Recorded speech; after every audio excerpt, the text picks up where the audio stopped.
Lead attorney here. Hope you guys are doing well. Part number 2, número dos, right? Oh, struggle streaming already. All right. This is part 2. You know, if we talk about Tasha K, hundreds of people, we talk about YouTube, we talk about helping the community. We got 14 people in the chat. And we're going to do it. We're going to do it. Oh, 13 people, right? So listen, it's just us. We just family now, guys. What does Little Rock say? Yo. Little Rock says, yo. JP says, let go. Let's go. So we're gonna go. I hope you guys are doing well. We got 19 people in the chat. We got 19 people in the chat, guys. We're moving. We're moving. What does Tamika say? Shout out to Tamika. Shout out to Tamika. Oh, my Vivid Life is here. I like my Vivid Life. She's awesome, and her spirit is her spirit that's just it's so magnetic. And I love, guys, when we teach ourselves new stuff and we keep, everybody's had some setbacks in life. Everybody's dealing with some stuff, but, we keep trying to learn. We keep getting out there, right? We don't give up. Life is so short anyways. We gotta keep rocking, right? And that's what she's doing. She's having a lot of experiences. Let me tell you something about me. I'm introverted. I'm pretty introverted, and it is very easy for me to stay in my house. And, if you want to travel, we can travel. And if you want to go here, we can go here and we can go there. But honestly, I'm pretty good at home. I got my gym, great gym right up the street. I got a sauna installed in my home. Everything, I got my food here. Everything is where I need it to be at home. And it's hard for me to want to sometimes, because I'm so introverted, it's hard for me to kind of want to go out, to be honest, and experience new things. And so when I see people like Vivid Life going to cryotherapy or this or that, I'm like, oh, I bet that's awesome. There's a part of me that wants to get out and do more stuff. And I'm like, nah. I'll stay my introverted self at home. But I do like to live vicariously through other people. I've got a really good friend. She's one of my best friends. And she's super extroverted. And she's always traveling, and she's always here, and she's always there. And we'll go out to lunch, and she will just regale me with all of her stories. And I'm like, yeah, man, that must be awesome. I'm going to do that. I'm going to do that. And then, so when I have to travel, when I'm kind of, forced is the wrong word, but when I need to travel, like I did when I went down to Mexico these past couple of weeks, what happened, right? I liked it. It was cool. But then this is part 2, right? Some of you guys didn't see part 1. Let me show you part 2. Let me show you what happened when I went to Mexico. Let me show you my stats. Let me show you my back end analytics of what happened to my channel when I went to Mexico and stopped posting. Let me show you what happened. Can y'all see this? Can anybody guess when I was here and when I was gone? When was the lead attorney at home? These are the views, right? So what you're looking at is a representation of the views that my channel got. Here I got, 15,000 views a day. This day I got 30,000. This day I got, what's that? 43,000, 42,000. This day I almost got 0 views. If you don't put, these are little content pieces that I put out, these little symbols right here, guys. If you don't have any symbols, if you go a couple of weeks without symbols, my channel crashed. My channel went to 0. I put out a couple, when I got back, you can tell when I landed at Hartsfield-Jackson Airport, busiest airport in the world. Shout out to Hartsfield-Jackson. When I landed at Hartsfield-Jackson Airport and started started uploading again, it kind of came up. But look, 0 is right here, guys. I hope you guys can see this. This is the number 0, and look where my channel was for the views, right? This is actually a different graph. It looks exactly the same. It is different. This is my watch hours, guys. Look what happened to my watch hours. Some people, you guys supported me. You watched me for 7,000 hours this day on July 14th. You watched me like 15,000 hours on this day, the day before. You watched me another 15,000 hours on this day. You guys watched me 11,000 hours on this day. You guys almost watched me for 0 hours. Do you see this slope? My whole channel was crashing. I'm telling you this because I want you to avoid this mistake. I was talking to this about rebuilding Black Wall Street. I was on his channel yesterday and we were talking and I said, I'll send you the graph, but I'm going to do what better. I was going to email this to him, but I'm not going to do that. Because if I email it to him, he gets the information, but then y'all don't get it. Y'all don't get to see what happens to your channel if you stop posting for 2 weeks. I want all of you guys to see this embarrassment, right? This is my subscriber count. Guys, the lead attorney was doing well. You know, this day I got 250 subscribers. This day I got 500 subscribers. This day is about a 575 day subscriber. This day I got like 675 subscribers.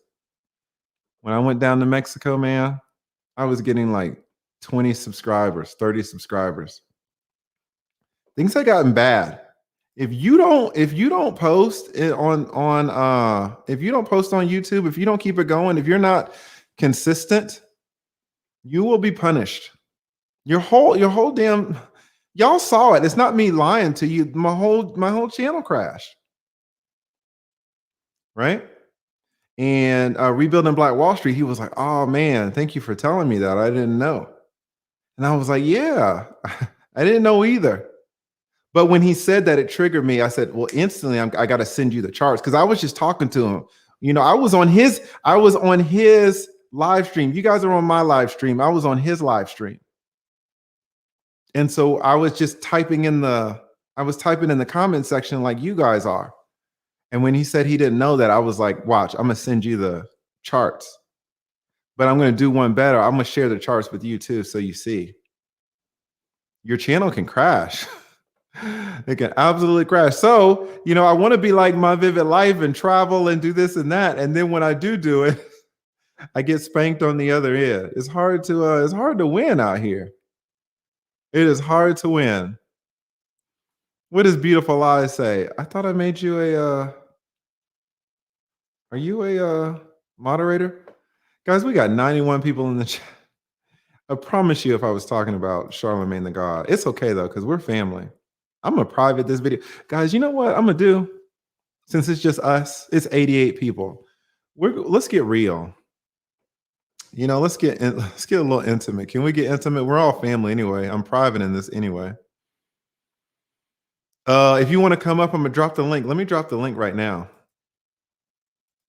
Let me drop the link right now. Let me talk to you guys a little bit about me. Oh, look who we got. We got my man King of Spades in the house.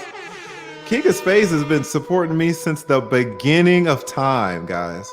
But this is what I want to talk to you about. Actually, not the beginning of time. King of Spades started supporting me in the beginning of time in my second reincarnation. You guys are seeing me in my second reincarnation. Why is this on my mind? Because a man named Millionaire Hoy commented on my last video. You guys might not know who Millionaire Hoy is. A young black man doing his thing. He is a YouTuber. He's got hundreds of thousands of subscribers and he does fitness. Now, he does fitness. I'm a fitness guy, but he does mostly aerobics stuff. I think the vast majority of his viewers, I don't know. I'm just talking. They're probably women. I'm sure he's got some men, but they're probably women. I was more on the hardcore fitness side. I was more on following the Beast Mode Jones back when he was with Vince. The Hodge twins. I used to love their intro with the give me some room, right? Big Brandon Carter. Y'all know Big Brandon Carter? Is anybody following this, or is it just me talking? Y'all don't know what I'm talking about, right? Anyway, shout out to King of Spades. Anyway, I was going to start a YouTube channel. This is definitely going private. I was going to start a YouTube channel back in 2017, and it was going to be about fitness. That's how I know about Millionaire Hoy, because I would watch him. I would peep his game. This man, the graphics, I would just sit there and look at his videos. They were so advanced. He would have a countdown timer over here. He'd have a picture-in-picture over here. In the picture-in-picture, he would be doing the same routine, but a modified routine. All at the same time. He would have energy levels. How is this man doing this? I still don't know how he was doing. I'm a YouTuber now. This is the fact that he commented on my video, guys, is surreal. It's the Twilight Zone. Because I used to watch him and peep his game 5 years ago, 4 years ago. What does Pilo say? Cali Muscle? Yes. Guys, there was an attorney. What was the attorney's name? The attorney Elgin Intensity, right? What is his name? Intensity Elgin Intensity. He and Cali Muscle used to go at it. He would Elgin Intensity. He was an attorney. I think he was in DC. An attorney YouTuber in fitness, and he would call out the CrossFit community. He would call out the BS. And Beautiful Lies knows about it. El Guapo knows about it. So I was in it, guys. You guys can't. We're gonna get intimate. I'm gonna have to private this video. I'm gonna show you guys some stuff. When he commented, I honestly haven't watched his channel in years because I'm off of the fitness stuff. But it brought me back. I was like, oh my God. So I said, well, let me tell you guys about my first go around with YouTube. I didn't make one single video. Right when I made the video, do you know what hit, guys? You guys don't even know. There was this thing called the adpocalypse, the YouTube adpocalypse. YouTube went into a crisis. They stopped paying every single one of their content creators. During that time, no one really knew if YouTube was going to survive. You guys don't know this because y'all were just, well, I'm just watching YouTube. You guys don't care. If you were a content creator, it was the biggest crisis of YouTube ever. And right then is when I was going to start making my videos. I was going to do fitness. Guys, you can't tell. But, you know, is it bragging if I say I'm a little bit legit? Is it bragging? I'm not on the level. Here's the thing. So I was watching Millionaire Hoy to peep his game because I was going to start a fitness channel, but I was going to do it in Spanish. Why was I going to do it in Spanish? First of all, my Spanish was way better years ago. My Spanish is not that good now, but it was way better back in the day. Second, the Spanish side of the fitness, it was terrible. There was one guy. He was 5'7", 150 pounds, 160, but he had a million followers. I was going to take them all. Why was I going to take them all? I had to go to the Spanish side because I can't compete. I could not compete on the American side. My body isn't that good. I'm going to be honest with you. I can't compete with Chris Jones. Right? I'm an attorney. All right. I'm okay, but I can't compete with Chris Jones. I can't compete with Big Brandon Carter. Have y'all seen this dude's body? I can't compete with that. But I could take that little Mexican dude out. I could take that Mexican dude out. I was going to take him out. There was the Mexican dude and there was this black dude. He was black, but it was some type of Caribbean or some type of Spanish. He didn't speak any English. He had like 1.5 million subscribers. And he was doing calisthenics. All he was doing is 1, 2, 3, 4, 5, So that's all he would do. I was like, I can do that all day. I can do that all day. K Love says, take your shirt off. Oh, you just wait, K Love. You just wait. It's only 100 people in here, so we can get intimate. I'm going to tell you a little bit about myself. So here was my plan. I couldn't compete with the Americans.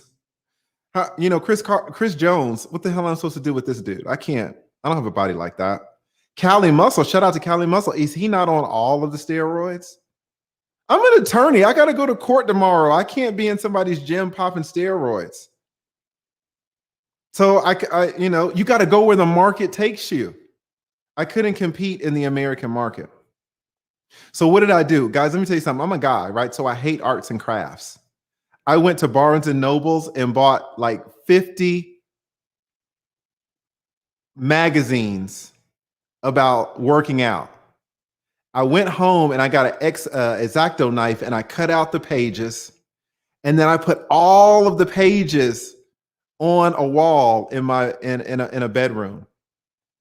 And that was going to be my studio, right? That was going to be my studio. So do you guys know who the Hodge twins are? I used to watch the Hodge twins every day, every single day. Let me show you who the Hodge twins are. This is a bad photo, but it's going to show you who they are.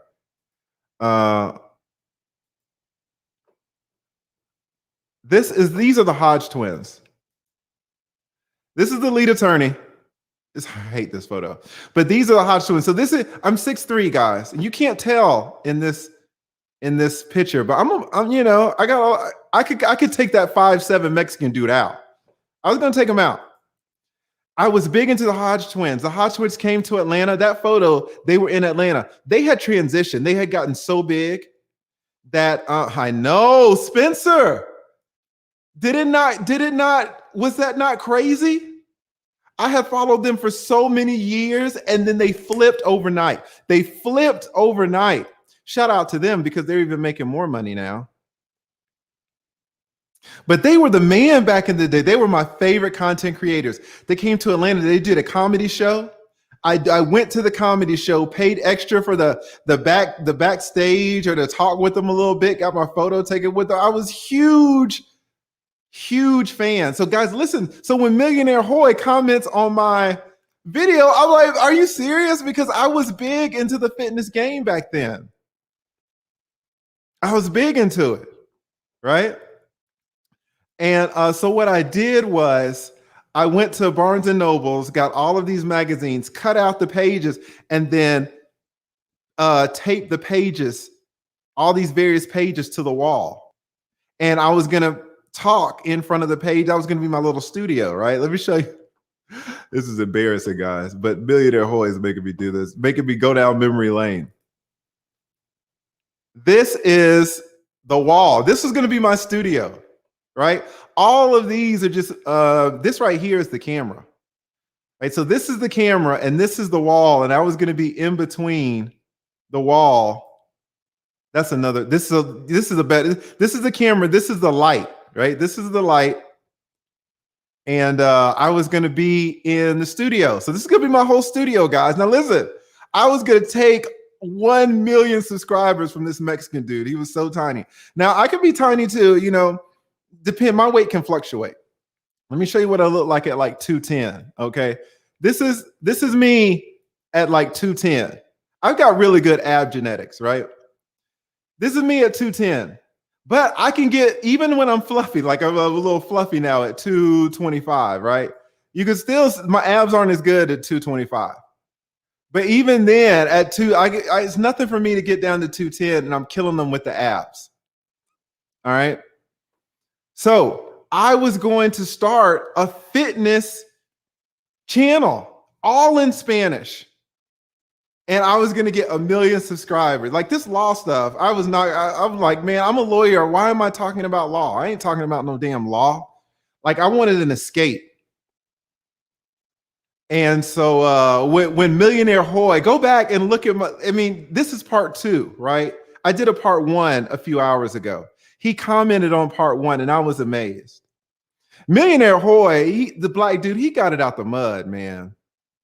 He was doing Guys, he has a video. Let me be honest, I haven't seen his videos in years, but I remember he had a video where he was doing a boot camp like in the park, but he was in a poor place. He was like in Chicago, I think. He was somewhere that was poor, violent. And he is doing a boot camp in the park, and like all of a sudden, all these gunshots ring out, and he has to like drop on the ground. That's when you're committed, right? And people talk about him good and talking about him bad. And I think he opened up and he was vulnerable, and he was talking to the people about some of the mental health challenges that he was going through. He helped a lot of people, not only on the physical side, but also, personally. And I was in it, man. I was in it. So when Millionaire Hoy comments on my channel, I'm like, damn, that takes me back. It takes me all the way back to when this was going to be, it wasn't going to be the lead attorney. Oh my God. I remember the name. Do you guys want to know the name of my YouTube channel? It's probably still, there's no videos on it. It was Coraje Fitness. Coraje. Does anybody know what Coraje means? It was Coraje Fitness. It was going to be a Spanish channel. If you go to Coraje Fitness, there's no videos on it. It's my channel from way back. Right when I was going to start posting, the adpocalypse hit. And I was like, there's no way I'm going to do this if YouTube is going to fail. I thought YouTube was going to fail. A lot of people did. Content creators were freaking out. It just says angry fitness. It could be angry. Coraje could be anger, but it can also mean like courage, right? It can mean a few things. But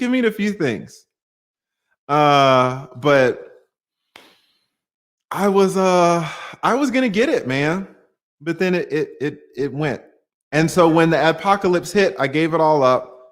Then it came back. YouTube came back. Of course, we know, YouTube's here. It came back. But by then, I had moved on.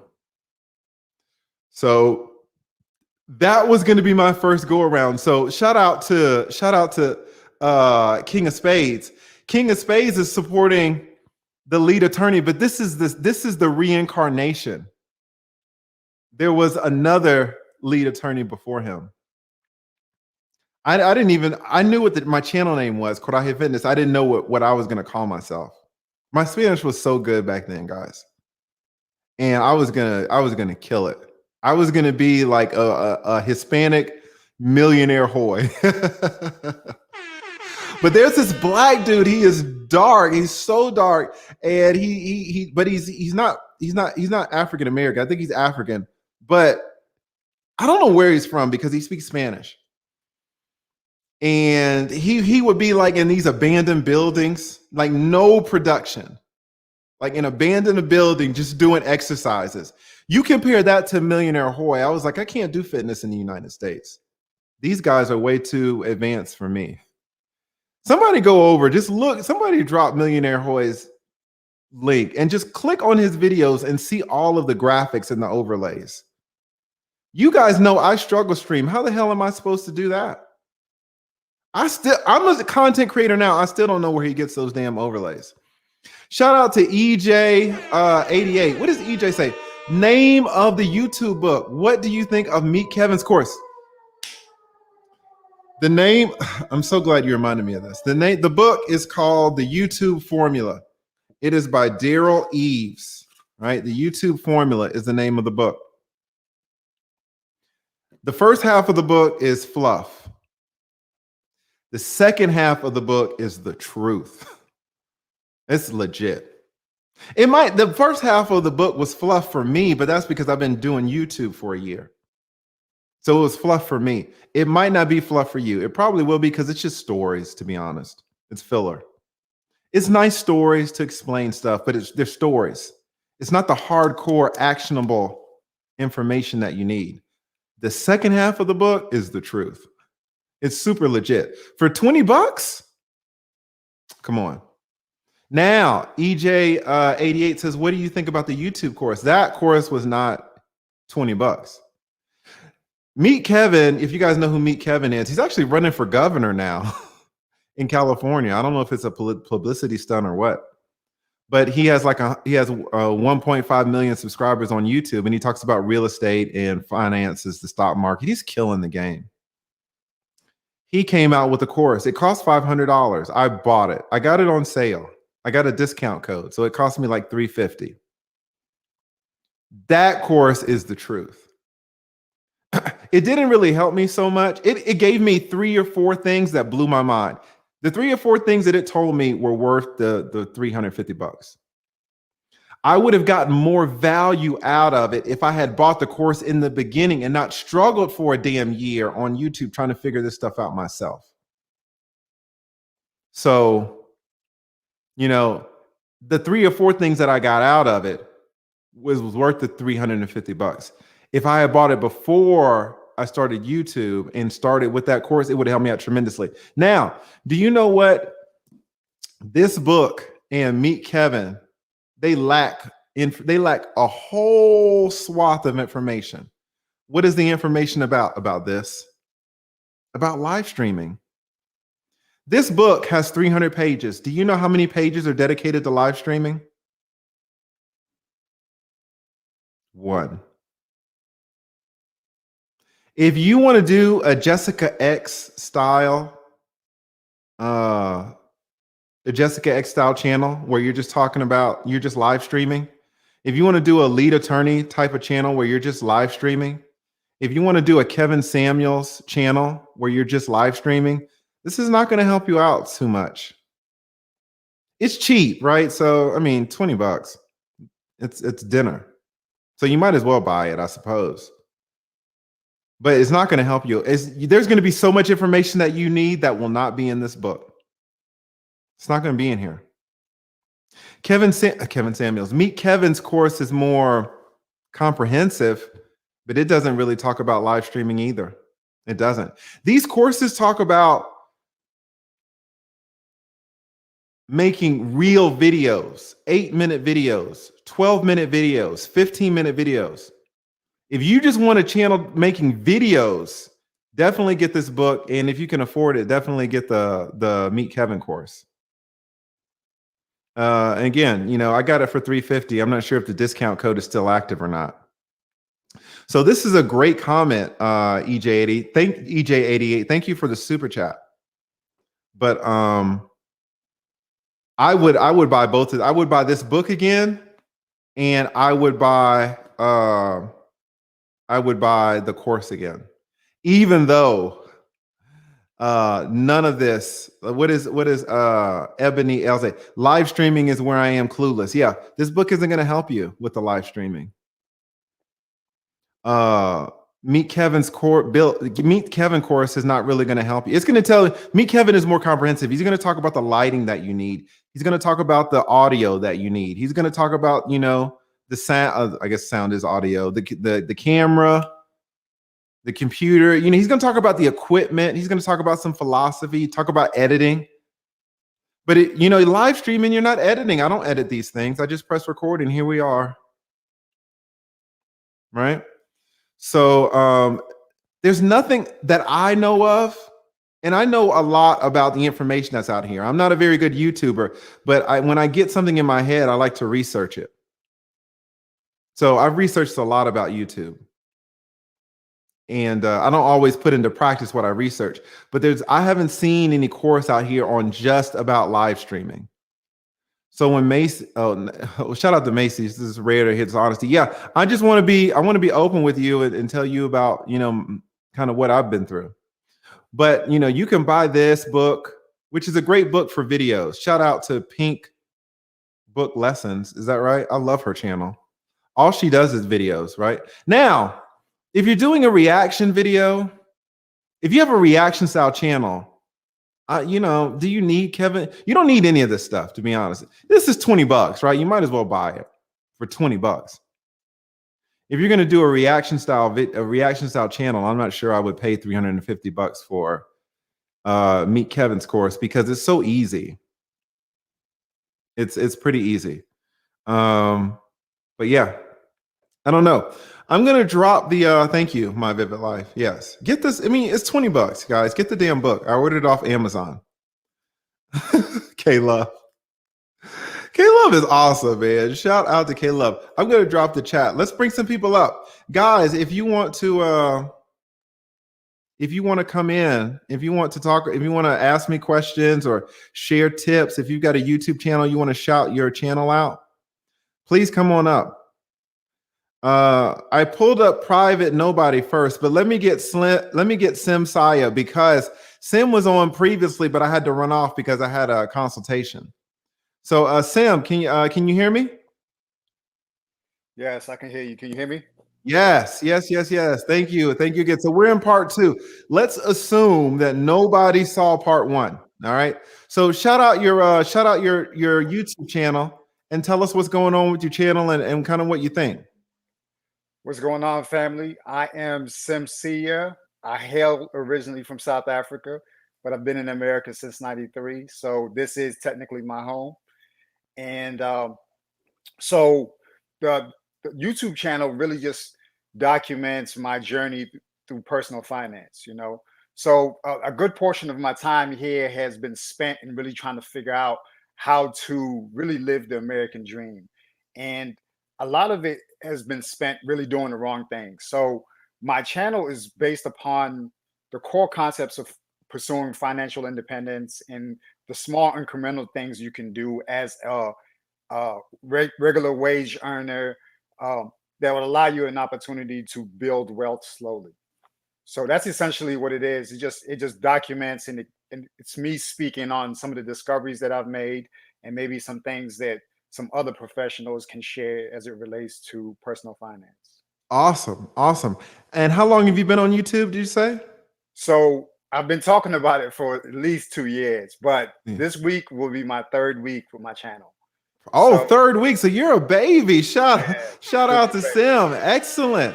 Yes, yes. How many videos do you have? I have 2 videos up, and I'm supposed to have a third, but I don't have all the editing done. So Editing is a beast. yeah, so I can say that I really value the live stream, and I feel like it does really build like a core following. But for me, it's really difficult to tell. So I've been in this area for since 1996, so I have a good portion of friends, but of course, a lot of them are not subscribers on my channel. So I'm not sure if the live streaming will really reach people the same way that I would hope it would, as far as building a community. But I can say that, getting caught up in editing and trying to get things right, it takes up a lot of the time, and it doesn't allow you to really just get the information to the people, because you focused on production and presentation and everything like that. So it's more Exactly. presentation and less context. Yes, you're talking about, editing and doing standalone videos versus, live streaming. And what does Macy say? Macy says, lead attorney, YouTube is full of videos on the topic, starting your own channel. That's true. That's true. But it's not full of information specifically about how we do our live streams. For example, this book is so good. This book Macy, for you to get on YouTube and find the information that's in this book on YouTube, it might take you 6 months. So what do you want to do, Macy? Do you want to go through 6 months of searching through YouTube videos, or do you just want to read this book? It's even worse for live streaming, because the information that I'm still learning about live streaming, none of this information is on YouTube. Like the small specific stuff.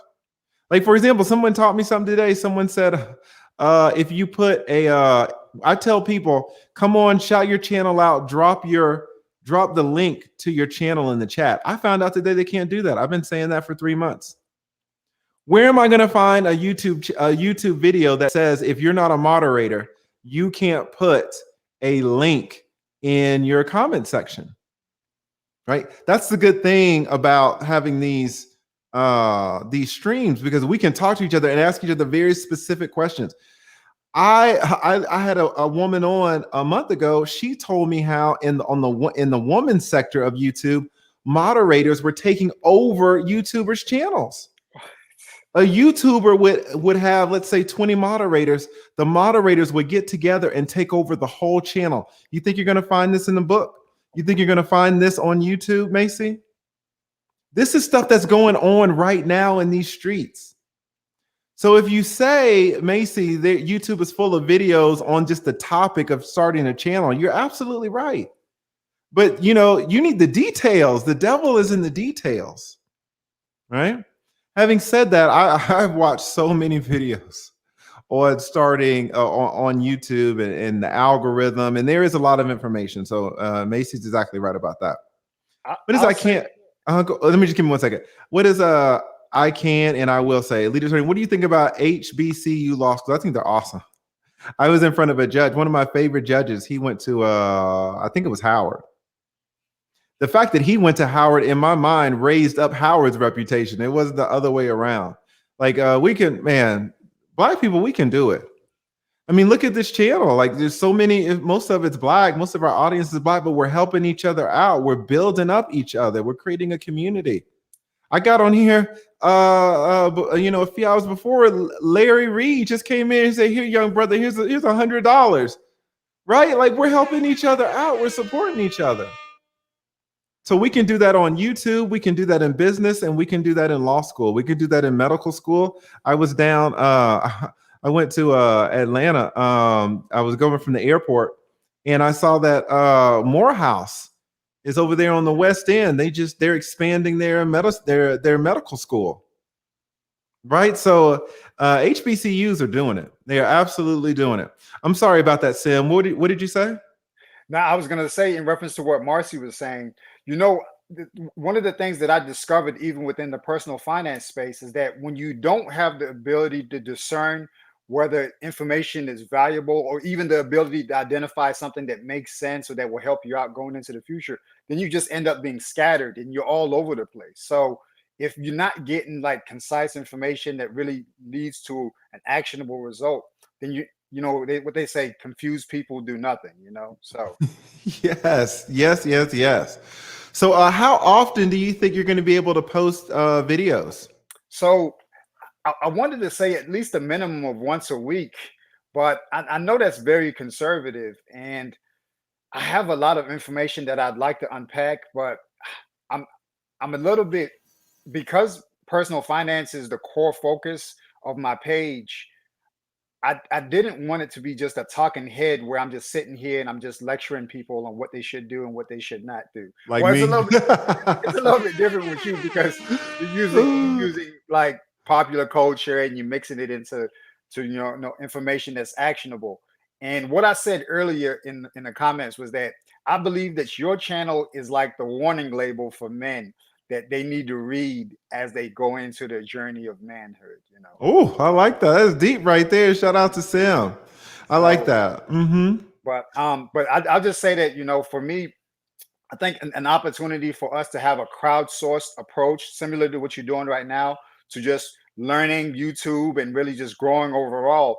I feel like it gives you an opportunity for you to maybe avoid some costly mistakes that you can make in the early parts, similar to what you were saying that Rebuilding Wall Street has taught you, and it can allow all of us to win at a higher rate, with a reduced learning curve. Yes, you're exactly right. Because, shout out to Macy, she says it's all on YouTube. How to run a Google ad campaign is on YouTube. You could probably find 500 videos about how to run a Google ad campaign. I didn't even no one had put that even on my radar. I knew you could run Facebook ads and IG ads and Google ads. Fine. I didn't know anybody who had done it. I didn't know if they were working, if they were effective, cost effective. I didn't know if it was worth the time. I didn't know what the results got. I didn't know what results you would get. Rebuilding Black Wall Street's been like, man, the results have been tremendous. Wow. And that's so much value when someone that vouches for something. So this community that we have, it's hard to find this stuff in a book or even in standalone videos. Live streams are just, to create a community, and that shout out to Larry Reed, that's what he was saying too, is like live streams can create your community so much easier, so much better than just 8-minute videos. I don't know what you're going to do with 8-minute videos. And, I've done 8-minute videos, 16-minute videos, 26-minute videos that no one watched. I've done them. And they took me so many hours. So I don't know. I'm so live stream right now, man. I love it. I was hating YouTube doing these standalone videos from just what you were saying, Sim, about all the editing, and it would take me days to edit one video, and I would upload it, and 6 people would watch it. 6 people after I worked on this thing for 3 days. Now, would you? I have 2 questions for you. Now, would you say that you live streaming allows you to have a more natural conversation as opposed to you being like structured and trying to have perfect diction and trying to market and be attractive to a vast population? What would you say about like Tim, your let me ability to deliver the information? let me tell you what would happen. First, all right, I would write a script, and I write slowly. So I would write a script, and it might be 10 pages long. Then I would take the script and download it into my iPad. So let's assume this is my iPad. Guys, I'm being vulnerable here because this was ridiculous what I was doing. So the first line would say, "Hi guys, I'm the lead attorney. How are you?" So I would hold up the iPad, read it in my head. "Hi guys, I'm the lead attorney. How are you?" I would put it down. "Hi guys, I'm the lead attorney. How are you today?" And then I would say, "Oh, I don't like the way that sounds." So I was like, Hi guys, I'm the lead attorney." And then, okay, I've got a great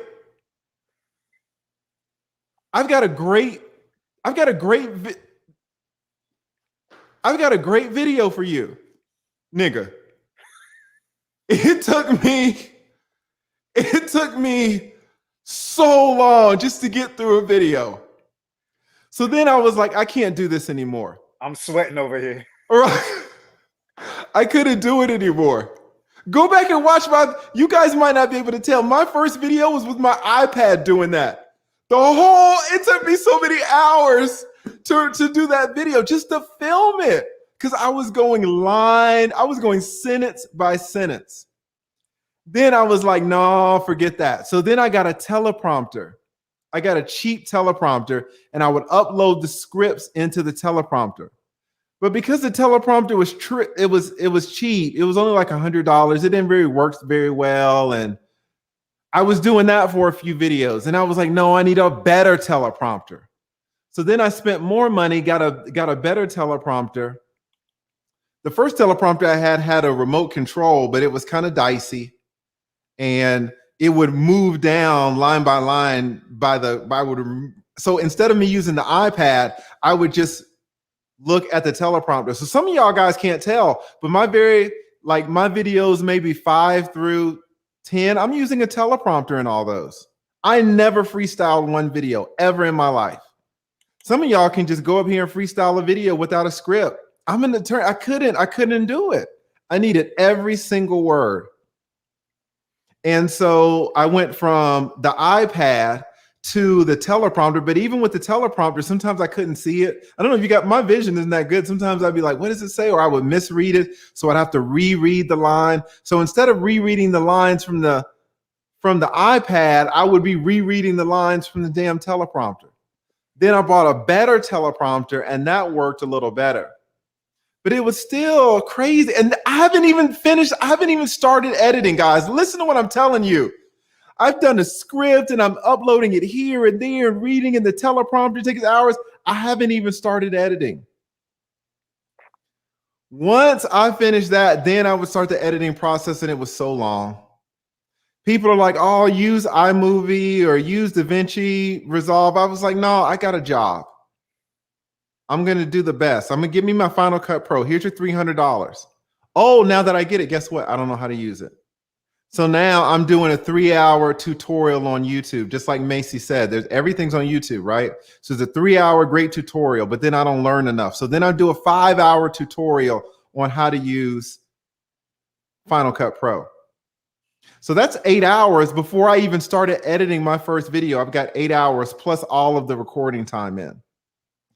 Now when I start editing the video, it's a disaster, right? It's a disaster to not edit it well. I didn't know about plugins until I was six videos in. Guys, do not edit a video if you don't know what a plugin is. If you don't know what a plugin is, stop editing right now and look up plugins, because you will be trying. I spent 20 hours trying to recreate something I could have bought for $5. And what I could have bought for $5, a $5 plugin, it would look tremendously more professional than what I was doing. I didn't know plugins existed. Plugins, they're not in this book. I don't think this book mentions plugin one time. This is not an editing book. This is a book on YouTube. So it glances at editing. It will not teach you how to edit. If you're on Final Cut Pro and you don't know what a plugin is, you're in trouble, because you're going to be spending so much time on stuff. I've spent over $1,000 on plugins, the majority of which I don't know how to use. Some of these plugins I bought were so complicated. They look good if you knew how to use them. I didn't know how to use them. So when you factor in, I would spend hours, guys. I would spend hours researching plugins. Forget hours actually spending on editing the video. I'm spending hours deciding on which plugins to buy. Like, I was everywhere. My mind was everywhere with a full-time job, a time-intensive job. I'm amazed that I made it. Sometimes when people like Larry Reed or people like El Guapo, or people, when you support me and you hear me say that I was about to give up, you guys don't know how close I was, man. You guys have no idea how close I was to giving up, because it would just take me so many hours. Oh, and then somebody's like, just like Macy said, everybody talks about how to start a YouTube channel on YouTube, right? So I started looking at all these videos. What did they say? They say, oh, you need great thumbnails. Fair enough. That's true. Daryl Reeves, he's the guy behind Mr. Beast. Daryl Reeves has billions of views. He's responsible for billions of views. He says your thumbnails are the most important thing. So I was like, oh, okay, how do I do a thumbnail? People are talking about Canva. Forget that. That's free. What's the most expensive thing? They say, Photoshop. Fine. Here's the monthly payment for the Photoshop or whatever. So now I get Photoshop. Guess what? I open it up. Guess what? Can't use it. Can't use it. Sam is exactly right. Sam knows I can't use it. So now I'm on YouTube again for a 3-hour tutorial, then another 5-hour tutorial. That's 8 hours in. I haven't made one thumbnail. Now, having said that, after those 8 hours of tutorial, go back and look at my very first thumbnail on Tom Brady. That's a kick-ass thumbnail. I'm sorry. It's like that. My very first, the video itself was terrible. The thumbnail was legit. Now, because the video was terrible, nobody watched the damn video to the end, right? So it didn't really matter. But Photoshop is legit. But I spent so many hours making, guys, hours and hours and hours making thumbnails. One thumbnail, you spend 7 hours. What is Rebuilding Black Wall Street does? He gives some person in India $5 and they shoot him a thumbnail that looks excellent. Do you see how I was making all these mistakes? This isn't in this book about giving a guy $5 in India and having him give you a professional thumbnail. It's not in Meet Kevin's book. It's not in Meet Kevin's course. I don't think he talks about Fiverr and thumbnails. Daryl tells you how important they are. He tells you that they spend sometimes a week. He has a team of like 5 people that will spend 1 week on one thumbnail. Wow. That's how important they are. But I'm not a team. It's just me, and I've got a job, right? So Rebuilding Black Wall Street is taking all of these professional shortcuts, and I didn't know about the shortcuts, and it almost cost me to lose the whole damn thing. Right. And we, again, just the editing, oh God. So somebody introduced me to Ecamm. And let me tell you what I did. I pressed record, and this is what it is. No editing or anything. I was like, oh my God, I can make a video and don't have to edit it. right? I can make a video, guys. Do you listen? Let me tell you a little secret. There's no teleprompter. Let me tell you a little secret. I'm not going sentence by sentence on an iPad. I'm just talking to you. It saves me. You guys, some of you are so funny because you're right from your perspective, but you're so wrong from my perspective. Some of you say, Lead Attorney, you do an 8-hour live stream. How do you have time to do 8 hours? I can't believe you do 8 hours. From your perspective, you're right. Because an 8-hour live stream, who's doing that on YouTube? You have no idea what 8 hours looks like to me. I was spending 25 hours on a video, right? And then I couldn't even talk to my people because it's a 25-minute video. If you tell me I have to dedicate 8 hours for a live stream, I know I can put 8 hours into it and I've got a video. I can't do that with a 25-minute video. You give me 8 hours, I'm only 10 minutes into the 25-minute video. Now, shout out to, I think, Keep It Techie, right? He's a technical guy and he doesn't even use all of the professional stuff. He uses all this open source stuff to edit his videos, and he edits them and he knows all the tricks. So he's fast.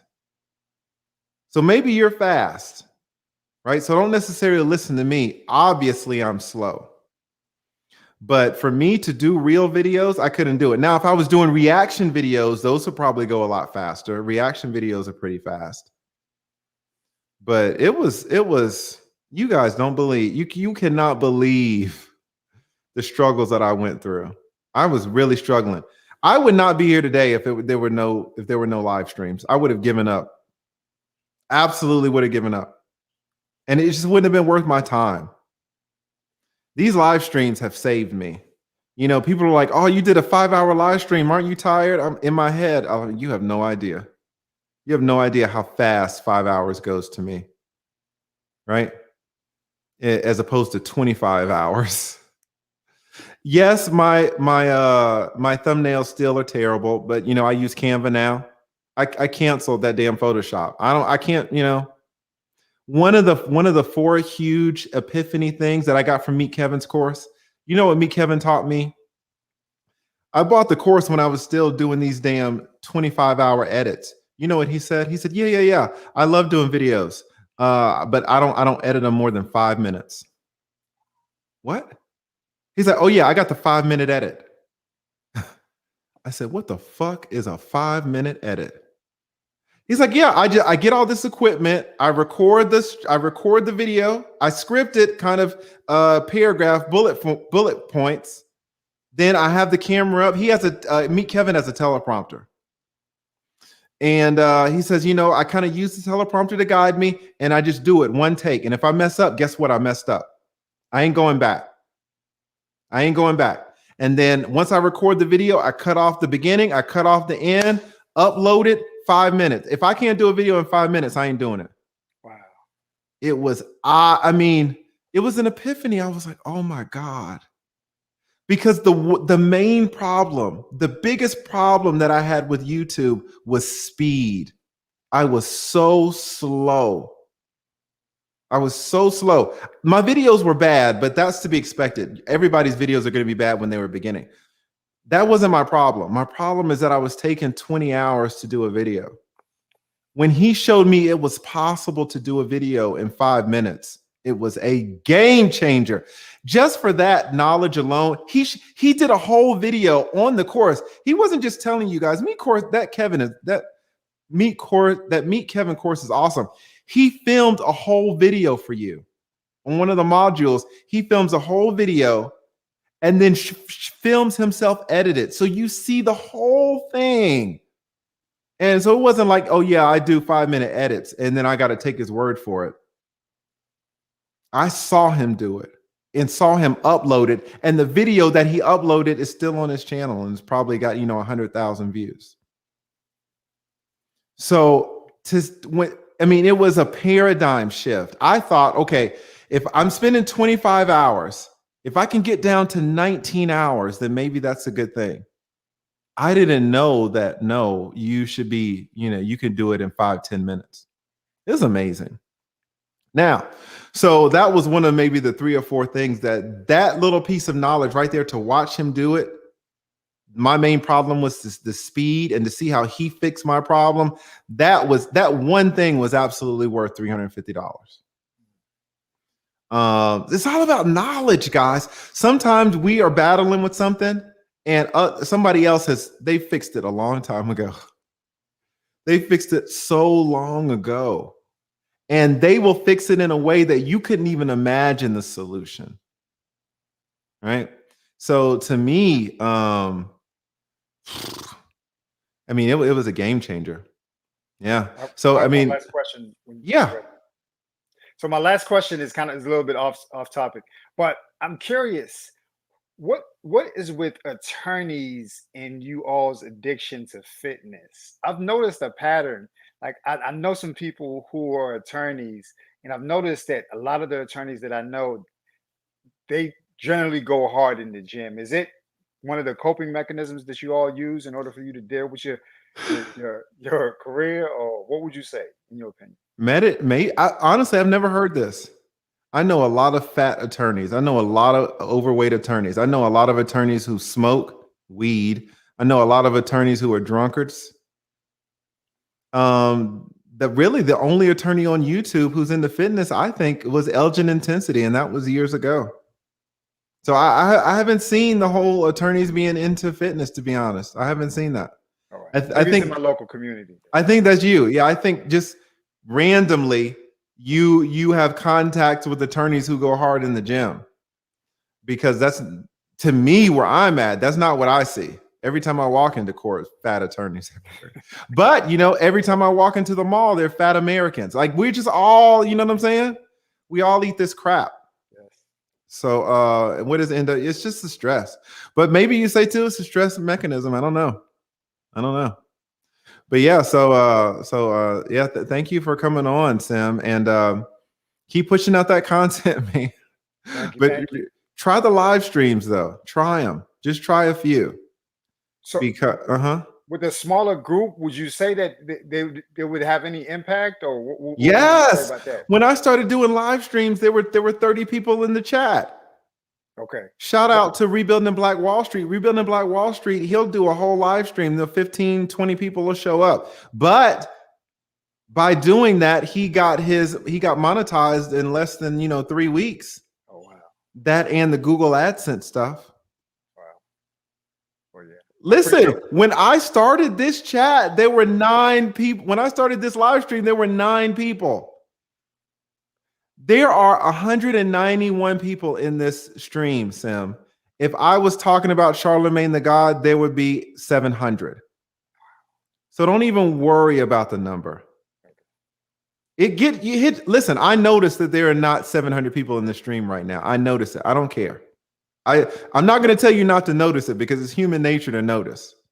It's human nature to notice when you press record and there are 9 people in this motherfucker. When you're used to be, starting off and it's 250, you notice, but that's okay. That's okay. You just talk to whoever's there, and it's gonna grow. It's gonna grow, right? So that's go ahead. I appreciate you. Thanks a lot for giving back to the community. You inspired me. You pushed me over the ledge. I watched both of your YouTube videos. Although you had your trials and tribulations, you were still encouraging us to go ahead and push on. But thanks a lot, and continue to do great work. Thanks a lot. No problem. Thank you so much. And if I do my 15-minute consults, I'm definitely going to call it the Hot 15. I love that. That's such a great. That's such a great name.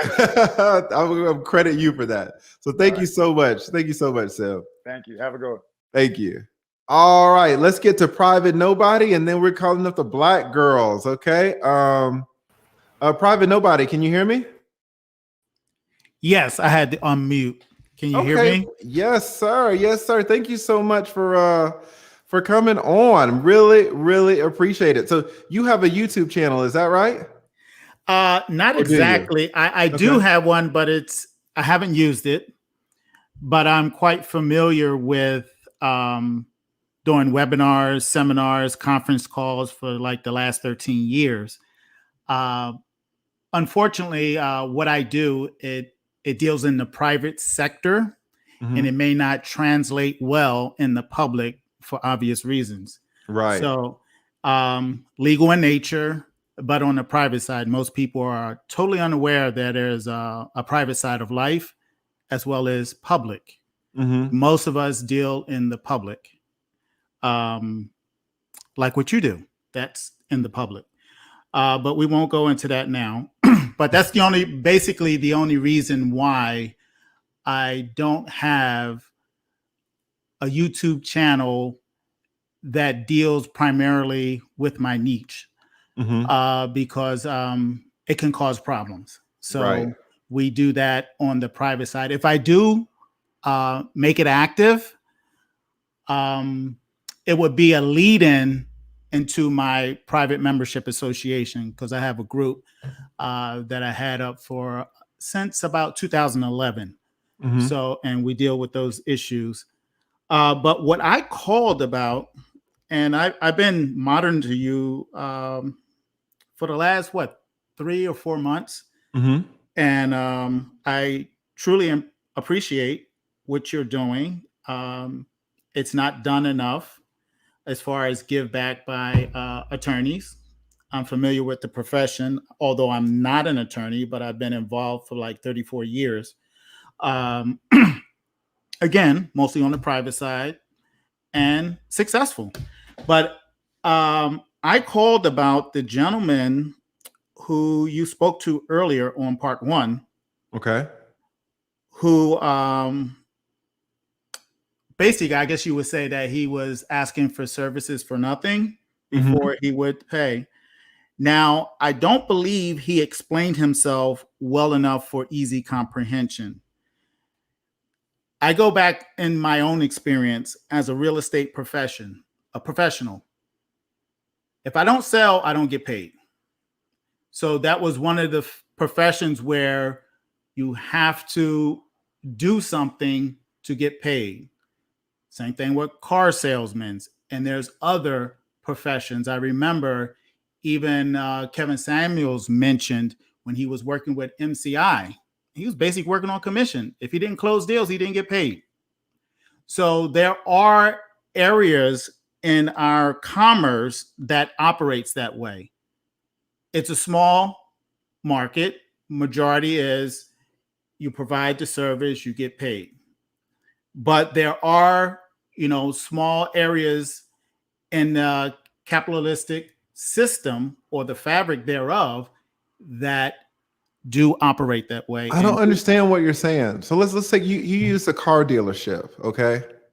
I have never gone to a car dealership, purchased a car, drove it around for a month before I decided, okay, yeah, I'm going to keep it without signing over a check or signing a contract or something like that. I don't know what you're saying. Okay, it's not about you. It's about the salesman and the company that he's working for.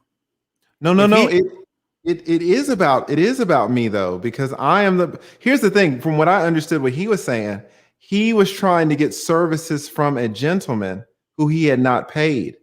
And the gentleman didn't show the requisite amount of commitment, nor did he show the requisite amount of results. And what you need to know and what everybody needs to know is people are people. Let me tell you something about attorneys, guys. Attorneys get a bad rap for a lot of reasons, and some of it is deserved. However, some of it, you guys will owe us $20,000, let's say. And you come in, you owe me $20,000. And you'll come into my office and say, lead attorney, I don't think you're fighting hard enough for me. Now, I'm a professional. And the fact that you owe me $20,000 shouldn't affect my services. I am also human. All right. I know who's paid up.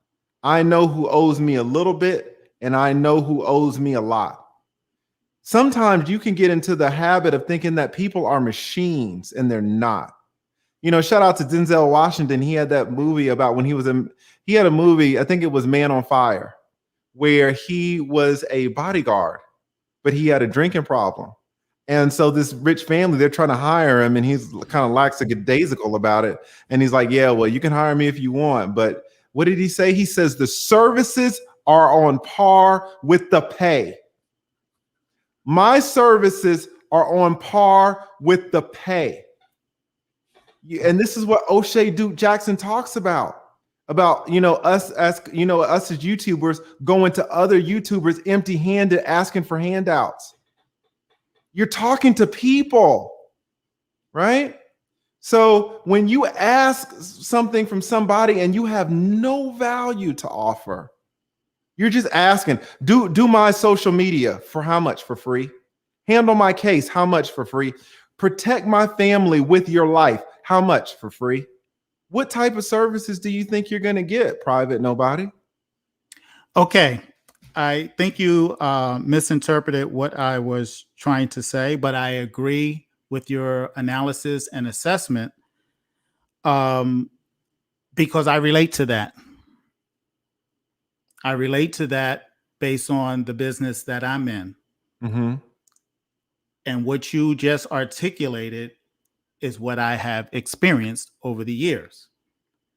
And even goes back to my father, who used to be who's no longer with us now, but he was a general contractor. He used to do work, and this was under contract. He used to do work and everything, and people didn't want to pay at least the remaining portion of the contract. And unfortunately, some of the biggest non-payers were our own people. All right, I don't know where we're going with this, but I'm gonna stop that there. But what I was talking about between the car dealership and the sellers of the cars, because a lot of them are almost like 1099. And so therefore, if they don't sell cars, they don't get paid. So if a car salesman was to try to induce you to buy a car, it's in his benefit to try to close the deal so he can get his commission. It's just like that when I was in real estate. When I was in real estate, brokers pay you very little just to exist. And if anything, you're paying them. And so if you don't sell properties, you don't get paid. Okay. So that's right. what I'm talking about. Gotcha. Now with regards to the guy that you were speaking to, yes, I believe that his premise was misplaced in that particular circumstances because that's not the normal course of commerce in that field. In that field, you pay as you go. A workman is worthy of his hire. I mean, I've done a lot of free work over the years, but I've done a lot of work also that I never got paid on. Matter of fact, I told somebody recently, if I was to go back and all the people that didn't pay me, it would easily be over $500,000. Easily. Okay. No, I hear what you're saying, but we're getting far afield here because the point of this is supposed to be talking about YouTube tips and tricks. And so I only called about that particular situation because although it was misplaced, there is a place in commerce where that precept operates. Okay. All right. That's it. Well, all right. Well, perfect. Thank you so much, Mr. Nobody, for coming on. Really appreciate that. Okay. Have a good all day. Right. Thank you. You too. All righty.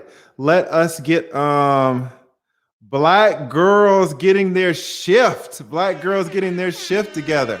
How are you doing? Oh, I think you're muted. Okay, sorry about that. Say that again. I said, I'm well. How are you doing? Perfect. Thank you so much for coming on and for being patient. I know you got a YouTube channel, right? Tell us a little bit about your channel. I do. It's Black Girls Getting Their Shift Together, and it's a podcast about mental health and wellness, particularly for our community, the Black community. And it's a safe place where it's not just mental health, but it's also wellness, because sometimes we don't talk about that a lot in our community. Mm-hmm. So piggybacking on that question, the reason why I came on, because when you had the kosher clinician. Yes. Woo, he gave us that work. He brought that heat. So let me tell you, I reached out to him. Mm-hmm. My keyboard was on fire. So now he's going to be on my channel August 23rd. Oh, that is awesome. That is awesome. 8 p.m. Eastern Standard Time on YouTube. Just search, of course, Black Girls Getting Their Shift Together. Because when he was talking, as you know, I mean, what do you think about him? Didn't he light it up? He lit it up. He lit it up. He absolutely lit it up. I thought he was awesome. I thought he was absolutely awesome. You got to be careful if you take a look at your if he takes a look at your thumbnails, he might steal a couple. I'll just teasing, but he absolutely lit it up. He was on fire. Talking about man on fire. Yes. And going back to your part one, I forgot who the brother was when they were giving tips, and he was talking about stay within your niche, because when you veer off is when you lose your core subscribers. And I enjoy watching your channel no matter what. Mm-hmm. But when he came on, I said, that's my niche right there. That was it. That was in my lane. I enjoyed everything else. But when he spoke to my soul. And apparently yours too, right? Yo, he was awesome. And when you say staying in your niche, it's such a such a great point, because let me tell you something. There's a reason why, the part one of this video, there's a reason why it only has 2,000 views as opposed to the normal, let's say 10,000, because it's not in my niche, right? YouTube has me pegged as a man who talks about the tea and gossip and clout chasing. I'm supposed to talk about current events. So YouTube doesn't know what the hell I'm doing right now, talking about YouTube Elementary. But that's okay, because I'm not doing it for the AdSense or anything like that. I'm doing it just for us.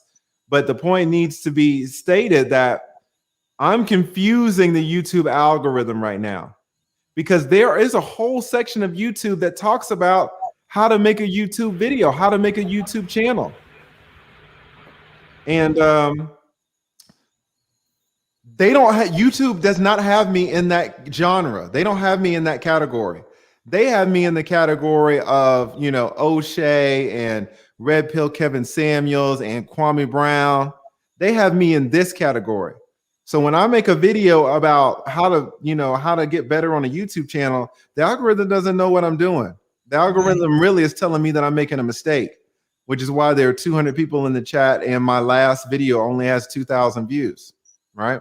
But again, I'm not doing it for the algorithm. If I were, though, I would be making a mistake. Somebody in the first section said, oh, I want to have a variety channel. Variety of channels go straight to hell. Yeah. You got to talk about one thing, maybe two things. If you want to talk about 6 things, you just need 6 different channels. And that's what people do. They just make different channels, right? I agree. It's good to have a lane that you stay in. Yes. It's also good to have an access road that you can go to sometimes as well. But just know that that main lane, that's where you should be, because you'll get your loyalty right there. Exactly. Like, I do my main stuff for the algorithm, and then I do this stuff just for us, right? Just for us. I love seeing people grow, right? I love seeing Rebuilding Black Wall Street take off, and now he knows more about certain stuff than I do. I love seeing El Guapo take off. I love seeing Rush take off, right? I love looking at Vivid's videos. I love seeing Joe over there supporting Blind Guy, his wife, their life. I love this whole community. They're going to be on my show as well. Oh, look at that. That is awesome. That is awesome. This is what I'm talking about. And guess who else is going to be on my show? Who's going to be on your show? You. I would love to be on your show. I don't agree. I do not. Listen, I for almost anybody, here's the thing about collaborations, and we talked about that in the first one. Collaboration, it needs to fit with both channels, right? It needs to fit with both channels. I do not want to derail this stream, but I will tell you this, guys. I'm just a guy. I know you. I'm an attorney. I'm the lead attorney. Fair enough. But I am just a guy, and I have my thoughts. And some of my thoughts are very mainstream, and some of my thoughts are they're a little bit They're not mainstream. And All right. that's okay. I do not believe in this conventional type of therapy. You know, shout out to Kevin Samuels. He'll ask a woman, he'll say, oh, well, did you go to therapy? Did you go to CBT? Did you go to cognitive behavioral therapy? And the May woman, I interject? yes, go ahead. Okay, I totally agree. And not only that, I respect, because we've had this conversation. But let's go back to part one earlier. That sister, she had a really beautiful spirit. She was the one. No, well, let me interject. I'm not talking about any one person. He asked this for multiple women. Okay. I don't know which woman you're talking about in particular. I'm talking about in general. One of his general questions a lot is, have you gone to therapy? Right. And what he's talking about is this cognitive behavioral therapy. And I don't believe in that at all. Have there been women who say that they went to CBT and it helped them? Yes. Do I think that's a good thing? Yes. Whatever helps you. If marijuana helps you, go. If therapy helps you, go. If going to the chiropractor, which is another thing, I'm kind of like, go, fine, right? But it's hard for me to get on a channel. I don't want to get on a channel and just, say the opposite of everything that you stand for. I'm not sure that's a good collaboration for us. Well, this is the thing. Going back to that sister, when she asked you about coming on, and remember it was about divorce, I emailed, and I get it. You have probably thousands of emails. I wanted you to come on to talk about divorce and really the mediation part of it. Just the communication. But I totally understand and respect that. I'm like, damn, this sister got to ask him before I did. No, you asked me first. I remember you because we talked about this. Because people ask me, the nurse and the nerd asked me, people ask me, hey, come on my channel. I go. But if I have a deep seated negative reaction to the whole point of your channel, not your channel, of course, but I don't believe in it. It doesn't mean it doesn't work for everybody. It doesn't, just for me, as me as a person. I'm not saying I don't even want to tell people my beliefs because it can start to look like I'm trying to influence them. Right. I don't ever want a woman to say, oh, well, I was going to therapy for 8 months and I thought it was working, but then the lead attorney told me it was bullshit, so I stopped. No. If you think it's working, then go. Right. But, I don't want to get on a panel and start talking about something that I don't believe in, and I don't want to fake it. You should not. And that goes back to the authenticity and integrity of what you say. But I have two more questions. Is that okay? Yeah, absolutely. Okay. Next question is about the thumbnails. Yes. Is it about the title? Is it the graphics? What do you mean? Well, you always keep talking about the thumbnails, and I'm realizing how important they are. So is it that YouTube recognizes the title, which will draw people to your channel and make it suggested? No, the title is different than the thumbnail. The thumbnail is the picture. The title is the title, right? So the thumbnail is just the graphic. Now, there could be words on the graphic, but that's not the title. The title is the actual title of the video, which is a whole separate thing, which is also important. And people have studied just the title alone. I just had a light bulb moment. Yeah, the title is its own separate thing. But in terms of the thumbnail, the graphic, the whole point, what you want is somebody to click it. That's the whole damn point of the thumbnail. Now, people have studied what makes you click on it to death. And they talk about it a little bit in here about, how to analyze. Actually, this book is pretty good about thumbnails because, if you want to know about thumbnails, this book is actually pretty good. And it talks about, and it has some additional resources that you can check out. So it talks about the best colors to use in your thumbnail. The thing is, YouTube is so advanced that it has a machine that analyzes the thumbnails. So it knows exactly what's in your thumbnail. It knows if there are any guns in your thumbnail, if there are children in your thumbnail. If you put words in your thumbnail, it will read your thumbnail. Mm-hmm. And it's taking a whole calculus of the flavor and the efficacy of your thumbnail. And then it also puts your thumbnail out and it watches how many people, it can tell how many people see your thumbnail and then how many people click on it and how many people don't click on it. And if YouTube shows your thumbnail to a few people and they'll click on it, then they'll show it to a few more people and they'll click on it. If they click on it, it'll just show more and more and more. When people stop clicking on your thumbnail, they stop expanding it and they just kind of leave it there a little bit. But what happens if you make a thumbnail and nobody clicks on it? They'll show it to a few people. If no one clicks on it, it'll die right there.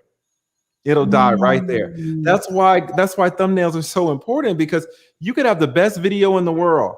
If YouTube shows your video, shows your thumbnail to the best video, let's say that you have the best video in the world and you have a crappy thumbnail. YouTube shows your crappy thumbnail to 20 people.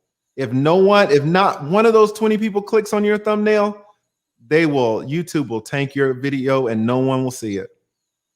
No one will see it. But if you have a great thumbnail, then they're going to show it to 20 people. And if 17 people click, they're going to show it to maybe 40 people. If those people click, they're going to show it to 200. If those people click, then they're going to show it to 2,000. They're going to keep pumping it up to see how far can it go until people stop clicking. Wow. So if you've got a thumbnail, if you got a great thumbnail, your whole video can go viral because YouTube is exploding it out and everybody's clicking. But if you've got a terrible thumbnail and nobody clicks on it, it's going to die in the beginning.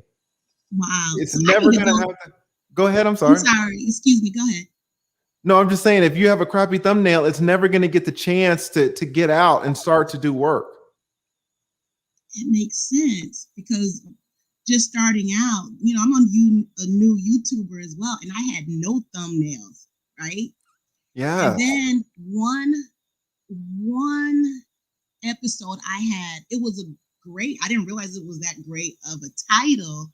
It was titled The Female Orgasm Spectrum. And I had a sex therapist on.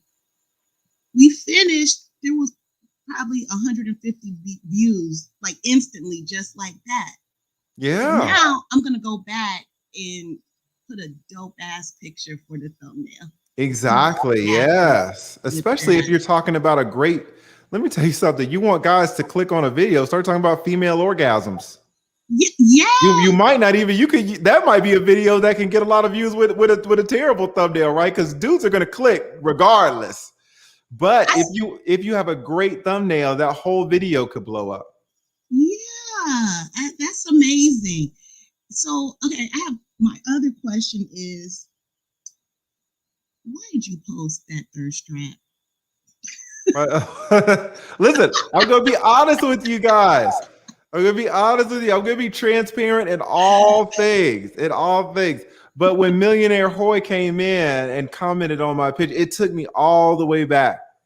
You guys are looking at the second reincarnation, man. I was going to be a fitness YouTuber talking Spanish.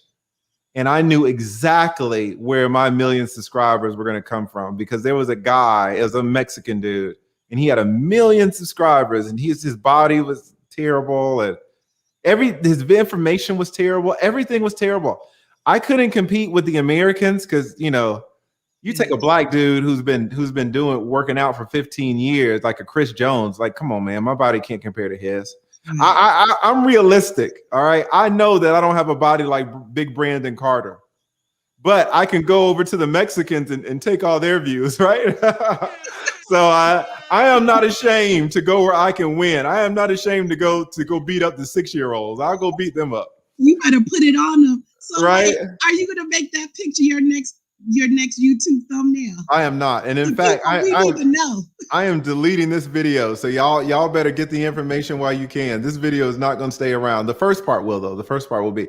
But it's only 200 people in here. So we're just family, guys. We're just family, and we can be intimate with each other, and we can be open to one another. I'm telling you, guys, it's hard for me to tell you that in my first videos, I was reading line by line. That's embarrassing as hell, because who does that? No one does that. Right. But, I want you guys to know how far I've come, because some of you guys are going to be starting in the same low place. And what does Andrea say? You have no shame. That's true. It's very hard to find an attorney who has shame. The stuff that we've had to say, the stuff that we've had to do over 20 years, we have no shame. I don't know if you guys know who Mike Singleton is. Mike Singletary. Mike Singletary played for the Chicago Bears. Yes. Not the refrigerator. He was also a coach for Green Bay, right? Well, he was a coach for San Francisco, I think. 49ers. That's and right. what he got famous because he was a terrible coach. But one of the things that he did when he was a coach, I think he coached for 1 year. He was such a great player. He's in the Hall of Fame. So people were like, he knows something. So he got up in front of his team that was losing, unbuckled his pants, pulled his pants down, and pulled his drawers down. And so he's standing there in front of the whole team with his underwear around his ankles, right? I mean, that's no shame. I got a little bit more shame than that. I'm not going to do that in front of a room full of 100 men. But I guess he was trying to make the point that, listen, guys, we are all in. I don't know what the damn point was.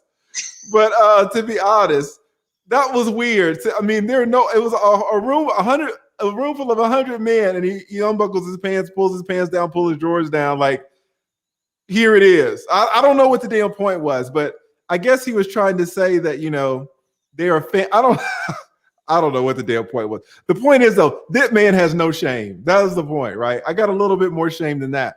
But attorneys, man, we've done so many things and said so many things over the years. Like, what are you guys really gonna? I know you guys are gonna laugh at me, but it doesn't bother me at all. We weren't laughing. I know all the ladies were like this. No, but when I'm talking to you about how I was messing up my videos, reading line by line. In fact, now that we're saying this, you know what I'm going to do? I'm going to go back and find an unedited video, and I'm going to post it so you guys can see how I was just dying. I mean, I would say the same sentence over and over and over again till I got it right. I would say the sentence 3 times, 4 times, 12 times until I felt like I said it right. After I said that sentence 8 times, I would go back and do the next sentence. And I would do this for 10 pages. 10 pages. Like that, you cannot survive on YouTube making videos this way. You can't. You can't do it. With mine just to do the live stream. Yes, the live streams. They saved me. Done with it because I have an audio podcast. When you see it, I turn it into an audio podcast, and it was just too much. And I would do the same thing. I'm reading, and I said, you know what? I'm human. Everyone who's listening, watching, we're all human. Be forgiving, and if they're not, then that's not my audience. That's yes. You can't please everyone. You really can't. It's true. It's true. No, you're exactly right. So let me see your let me pull up your channel name. Black Girls Getting Their Shift Together. I love it. I love it. Thank you so much. You're welcome. But another thing real quick. Yeah. Consider this. I want to interview you on your channel. Think about it. I hate your topic. Somebody in the chat. I was trying to be nice. I was trying to be nice. Somebody in the chat said, "Listen, lady, take the nice no. All right, take the nice no." You're not listening. I hate therapy. I don't know what I don't want to say it that way. Anything about therapy? I just don't believe in it. You like, how did you get into being an attorney? Family law has nothing to do with therapy. Okay, you kind of triggered me because I'm trying to be nice to you, but damn, I have a very. It's a thing about therapy. I really think so many therapists are taking advantage of people. But I wasn't talking about therapy. It was okay, all right. You, but okay, we'll let that go. No problem. No problem. I'm sorry. I said Decatur came out right? No, I apologize. And it's not you. It's the anger that I have with so many psychologists and psychiatrists taking advantage of people. It's not you. It's these psychiatrists charging $350 an hour every Tuesday for 4 years. And the woman still isn't better. It had nothing to do. That's why I said on your channel about just you. But okay. Yeah, no problem, no problem. And listen, I would do that too, but everybody wants to know about me, and I'm trying to, I want to tell you all about me, but I also did say that I was going to do a video about me. So I don't want to. I'm gonna do a video about my life story because everybody wants That's to know about the perfect. lead attorney, right? So I don't want to have someone interview me and then turn around and do the video because then that kills the video. All right. But So I am gonna. Roden McAfee, thank you. I am going to do that. So I apologize to you. That wasn't towards you. It's just I have an anger towards a lot of psychiatrists. I think they're going down the wrong road, and I think that some of them know it. Some of them don't know it, but some of them do know it. Some of them do, and they're terrorizing women specifically. Because listen, I don't even want to get into it, but so many. Okay. I don't even gonna get into it. I ain't even gonna get into it because damn, I'll talk for 30 minutes on that. Yeah, I don't want no more of that Decatur. Okay, no. It wasn't you. It's just psychiatrists are abusing survivors of of sexual violence, and they know they're doing it, and it enrages me. But so you got a little bit of I misdirected it. I thought you were trying to talk to me about therapy. Not again. At all. Okay. Not at all. So thank you so much for coming on, and let me show your name again. Black girls getting their shift together. If we could have somebody drop the link to her channel in the chat, that would be great. Thank you. All right, thank you so much, and please come back anytime. And it warms my heart to know that you are having collaborations with other family members here. It's just awesome. It's absolutely awesome. Wait. Yeah, I got to watch that collaboration with you and the Kosher Clinic. I know it's going to be fire. August 23rd. August 23rd. Fantastic. Thank you so much. All righty. Who do we got here? We got Caddy B. Caddy B, can you hear me? Yes. All right, perfect. Caddy B, do you have a YouTube channel? I do. It's Cotty B. Cardi B, excellent. Let me pull up the name here. Y'all see it, Caddy, not Cardi B, Caddy B, right? How long have you been on YouTube? Like a month. A month. Okay, we got another baby in the house. Another baby. Do you have any videos up? I have about 57. In a month? Yes. Damn. Damn, that's awesome. That is absolutely awesome. I'm telling. So I bet you were laughing at me when I was talking about how slow I go with my videos. You do your videos much faster, right? Well, like the first 5, I started podcasting. Mm-hmm. So, I sort of uploaded those over to YouTube. So I guess those don't actually count as YouTube videos. Mm-hmm. But yeah, I was actually afraid for a while to even get started because I kept saying, I'm going to do it. But then I was like, I don't know what to do. I don't know how to do anything. And I did a whole bunch of research, like you said, on YouTube, trying to figure out what was what. But then I discovered StreamYard, and I do nothing but live streams. Okay, that's how it is then. That's how it is. Salute to you. See, you found the solution much faster. And did you notice an improvement when you were trying? Are you monetized yet? Not yet. I am almost there. I have my watch hours. I'm exactly. just your watch hours, right? Did you notice how fast you got your watch hours doing all those live streams? Yes. I did a 3.5 hour live stream, and after that, I had the hours. Did you hear this? She is dropping game. Guys, let me tell you something. To get monetized, generally you need 2 things. You need 1,000 subscribers and you need 4,000 watch hours. She got her 4,000 watch hours out of one live stream. All right. So go ahead and knock that out. And that's the technique that Rebuilding used too. To get, he got both of his requirements in like 3 weeks. Right. So it used to be back in my day when they added the monetization, everybody's like, oh, this is going to take me at least another year, another 2 years. Now you guys are like, no, what requirements? I'll knock those out in a month and a half. Right. So shout out. That is fantastic. So what do you talk about on your live streams? What do you got going on? I talk about celebrity gossip. Talk a lot about the housewives and stuff, but mostly Black housewives and Black celebrity gossip. Awesome. And how many subscribers do you have right now? I have about 641 in a month. Yes. Yeah, you guys are just blowing up so fast, man. So fast. It took me to get 600 subscribers, man. That probably took me 6 months, right? And you got it in a month. That's amazing. Amazing. But this also, guys, goes to show you as well. This is what's in this book. This is what I read in part 1. I just read one sentence. I just opened it up and it was there. It was like, you want to blow up? Start talking about mainstreams, talk about pop culture. In the Black community, we call it the T, or we call it clout chasing, right? But it works. It absolutely works. It absolutely works. So shout out to you.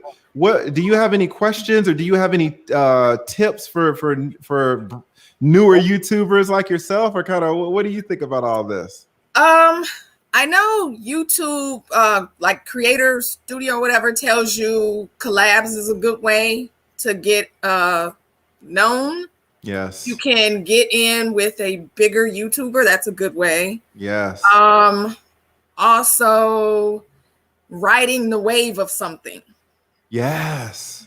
Yes, so you're exactly you see right. Something that's blowing up, get on it. Yes, that's what I did. I rode the Bill Cosby wave. Mm-hmm. Guys, so many of you found me through Kwame Brown. I jumped on that damn Kwame Brown train so fast, and that damn train took me places. Right? She's really spitting game, because if you can find a wave to jump on, I did that with the Charlemagne. Man, those videos blew up.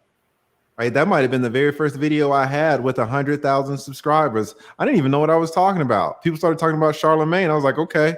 They were asking me, what is this plea deal? What is this plea deal with this Charlemagne dude? Guys, you want me to tell you something embarrassing? I have a video on my channel. It is the #1 seen video, and all of the information is wrong. I mean, it's not wrong. I just didn't know what I was talking about. People came to me and they were like, oh, how did Charlemagne get this plea deal? So I did a video on the various ways that you could do a plea deal. I didn't know that there was, I mean, if I would have done research, I just would have said, okay, this is how he did the plea deal. But I thought people were asking me in general, because this is what happened to me with Derrick Jackson. I had a big Derrick Jackson video, and people were like, oh, well, you know, how do gag orders work? Because people were saying that Derrick Jackson gave Tasha K a gag order, right? Or one of the witnesses a gag order. So I just got on there and started talking about gag orders, because I'm an attorney and I know about them. So people came to me and they were like, oh, okay, now lead attorney, how do plea deals work? So my #1 video on the whole damn channel is me talking about, oh, well, maybe Charlemagne got his plea deal like this. Maybe he got his plea deal like that. This is how plea deals work in general, when there was a very specific way that he got it, right? So I was really just my video really wasn't on topic, but because Kwame Brown was hitting Charlemagne so hard, my video got swept up in it. My video got swept up in it, and that's my #1 viewed video. Not because of the content, but because of who it was about and the timing. So much of this, guys, too, is about timing. Yes. Right? So it's super interesting, and you are exactly right, Caddy B. Also a video I did, Caddy B, I did a video on Cardi B and Tasha K. Right? Their video. Oh, a judge had just ruled on their case. Mm-hmm. And I was about to go into the office, and I saw the news hit, and I said, I'm not going to go into the office. I'm going to do a video on this. I did a video on that the day that it hit, and the video has like 140,000 views. Ooh. If I did that same video right now, it would get 20,000 views, because it's late now. So not only do you need to ride the wave on something big, you need to get it when it's hot, right? You need to get it in the moment. You're almost like TMZ trying to, beat people out with the news, right? If you're going to do this gossip and mainstream pop culture stuff. So you're exactly right, Caddy B. Exactly right. Who do you look up to, like in your niche, in your sphere? Who do you kind of want to emulate? Emulate's a strong word. Emulate's not a bad word. It's not imitate. Imitate is just copying. That is what the Kosher Clinic did to my thumbnail. He just copied it, right?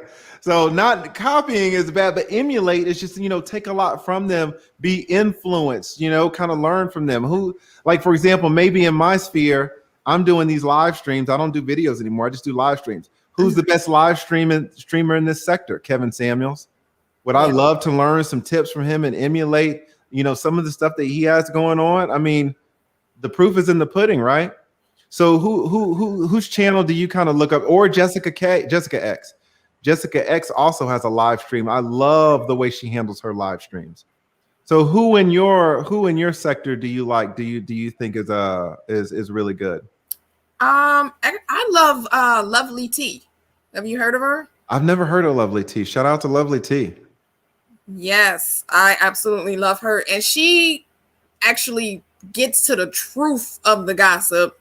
And she's like behind the scenes cool with a lot of the celebrities too. So. Gotcha. Let me give a big shout out to my #1 moderator of all time. Shout out to Gail Lockett. What does Gail say? Hey, Leader 30 in the chat. Oh, she's right here with me. She's here with me. She's here with Kevin Samuel. She's here with AMS. She's here with Tasha K. Tasha K is down here in Atlanta. She's here. Roberto Blake's in Atlanta. Shout out to Tommy Sotomayor. Tommy Sotomayor is in Atlanta. Star Report's in Atlanta. Larry Reed. Shout out to Larry Reed Live. He's in Atlanta. Guys, if you want to be a YouTuber, come to Atlanta. We are all here. All of Black YouTube is down here in Atlanta, right? So Gail, my #1 moderator, is down here too. She says she's just swinging by, but she has to go shortly. Shout out to Gail. Yeah, so I haven't heard. Let me get this one too. We got the Quiet Girl in a Loud World. So this is my first super chat ever. Oh, fantastic. Fantastic. Thank you so much for blessing me to be your first super chat ever. I really appreciate your support. Quiet Girl in a Loud World. She says, I've been binging your channel for about a week.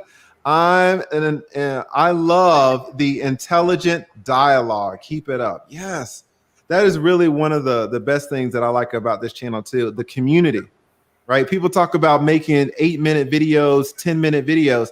If I was just making 10-minute videos, this comment wouldn't make any sense. This comment only makes sense in terms of a live stream, because that's where you have the dialogue, right? That's why I don't think I'm ever going back to videos, guys. And the people who make the most money on YouTube make videos. They don't do live streaming. But in terms of the community, that's where I find the joy in it, right? And I get comments like this, and it warms my heart so much. So thank you so much, Quiet Girl in a Loud World. I love that name too. I love that name. So I'm sorry, Cardi B. Sorry about that. No problem. Sorry about that, Cardi B. Did I cut you off or anything? No. Okay. Did you want to give any closing remarks or anything else like that? Do you have anything else to add on?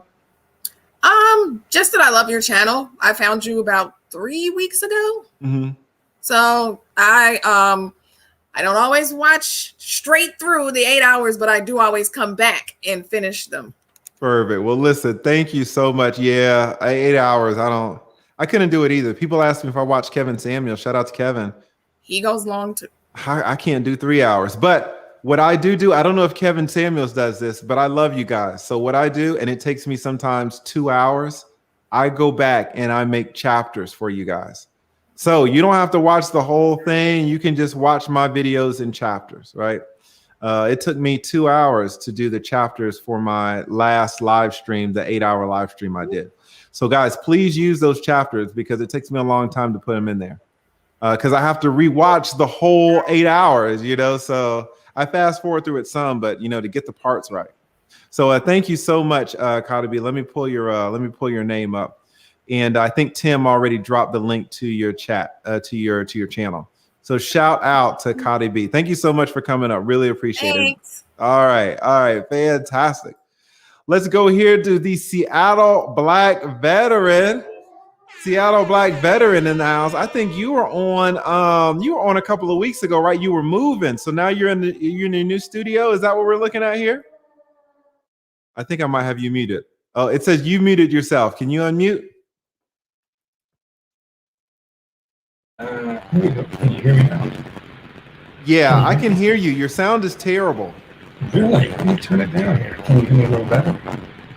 No, am I the only one who hears it terrible, or do other people think it's there's a lot of it sounds like your gain is up or there's a lot of background noise. Let's kill that thing. Let's hope. Can you hear me a little better? Is it terrible? It is terrible.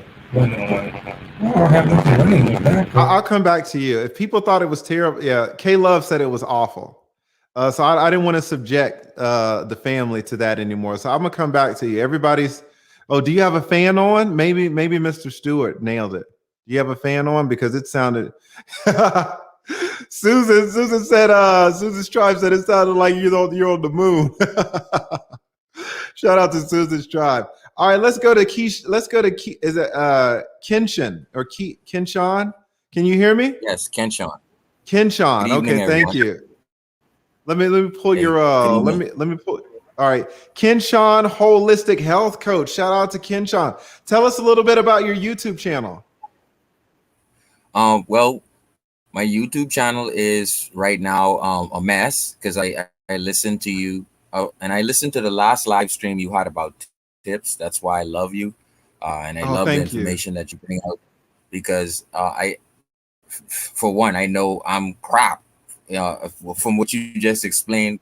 So I have a lot of 6-minute videos on my channel, and what it really is just a lot of content, my reactions, or my contribution to a live stream. That's really what it is. But what I do is I am a holistic health coach, and what I'm trying to learn is a digital product. So this is kind of a different way of having a channel. A digital product in that I make a list of 5 things that people would like, and then I make a list of 5 things that you should have known, and then I put that in a PowerPoint and basically sell a digital product. So I haven't mastered that yet, but if you want to sell a product as opposed to make reaction channels or go live, I'm different.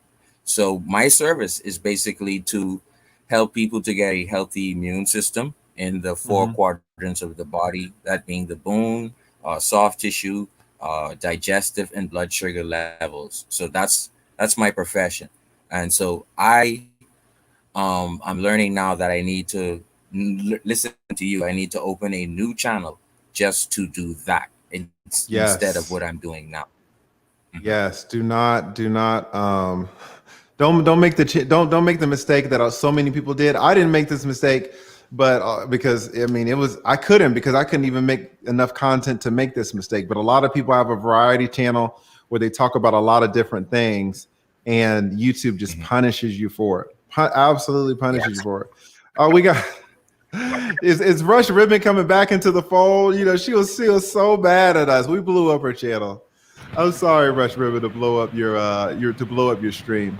The Seattle Black Veteran, your sound is just 100% awful. It's still awful? It sounds terrible. Okay, I'll get you in the next stream. Okay, no problem. I know whenever you move and you set up your studio and you change your settings, it's a work. It is absolutely a work in progress. So yeah, I'm sorry about that, Kenshawn. So what are you going to focus on now? Do you think you're going to focus more on the digital product side or more on creating content, or what do you think? I think I'm going to keep the digital product on my current channel, and then I'm just going to buy the book. I'm going to, of course, listen to you when you give more tips, and I'm going to just open up a channel for stream. My thumbnail, a good, nice thumbnail, and stream. Yes. And I think that way, yeah. I think that's perfect. You know, I'm not trying to sell everybody on streaming because Lord knows I struggle stream every day, right? So I don't want to. I'm not the perfect streamer. You need to go to somebody like a Jessica X, somebody like a Kevin Samuels, and even Kevin Samuels. You know, the whole guy with the bed and stuff like that. There's always going to be like little mishaps and things like that. You know, Jessica X, she got a new microphone and it sounded like you were inside of her mouth, like all of the clicking, and anytime she said a word, I know the ASMR people were getting off on it, but it was hard to listen to, right? So whatever, and I think she's toned it down now. I mean, streaming is just, you're going live. You're absolutely going live. So it's a little bit hard, and I certainly don't have it all figured out. But I think that's a great way to go, Kenshawn. And you can talk to your people. That's the beautiful thing about live streaming. Yes. I appreciate the time. I'll let someone else come up. And you guys continue to do good work, man. And I will always be every time you go, especially on these tips, and of course when you bring the professional law side to the aspect to the situation, I always tune in for that as well. So thank you once again. I'll drop the channel in the chat. Oh, thank you. That'll be fantastic. Thank you so much. All right, had Kenshawn in the house. Oh, listen, Rush and Frank, now they all buddying up. Man, I got a lot of things to say about Frank. Shout out to Frank, talking about somebody who needs to start a YouTube channel. Yeah, we blew Rush's stream up yesterday. She got bad. Frank was trying to help her out. Oh God. Frank's simping over there. I'm just glad to serve. Frank over there simping to Rush. I'm just teasing Frank. They call me a simp every day. They call me a simp every single day. So I'm just teasing. Shout out to Frank. Everybody loves Frank. And this is another thing too this is an epiphany that I had. I was trying to tell people what they should be interested in. I've got 20 years of experience in certain things. So I was like, I'm going to make a video about these certain things and you guys are going to listen. Guess what? No one listened. But when I stopped and let the market tell me what they wanted to hear, and then I give the market now it's all working, right? So when the market is calling you, that's where you should be going, and just try to inject your little self in where you can, but go with the market. The market is calling for Frank. The market is calling for Frank. If you don't start a YouTube channel, you're really missing out because people want to hear what you have to say. Let's come on, man, Joe. Let me pull up Joe. Let's get my man. It's such a hardcore name. Professor Black Ops. That's such a hardcore name. Shout out to you. How are you doing this evening? I'm doing all right. Am I coming in clear? Yes, loud and clear. Shout out to Seattle Black Veteran, boy. That sound was killing us. Oh, yeah. He sounded like he was on the jet. Yeah. So do you have a YouTube channel? I do. I've had it for about a year. I started in 2018 and my mom passed away. So I took a little break. I roll it with Keep It Techie. You had him on. I'm one of the tech bros. That's what I call myself. Oh, okay. Excellent. So you guys know all about these computers and all that, right? Shout out.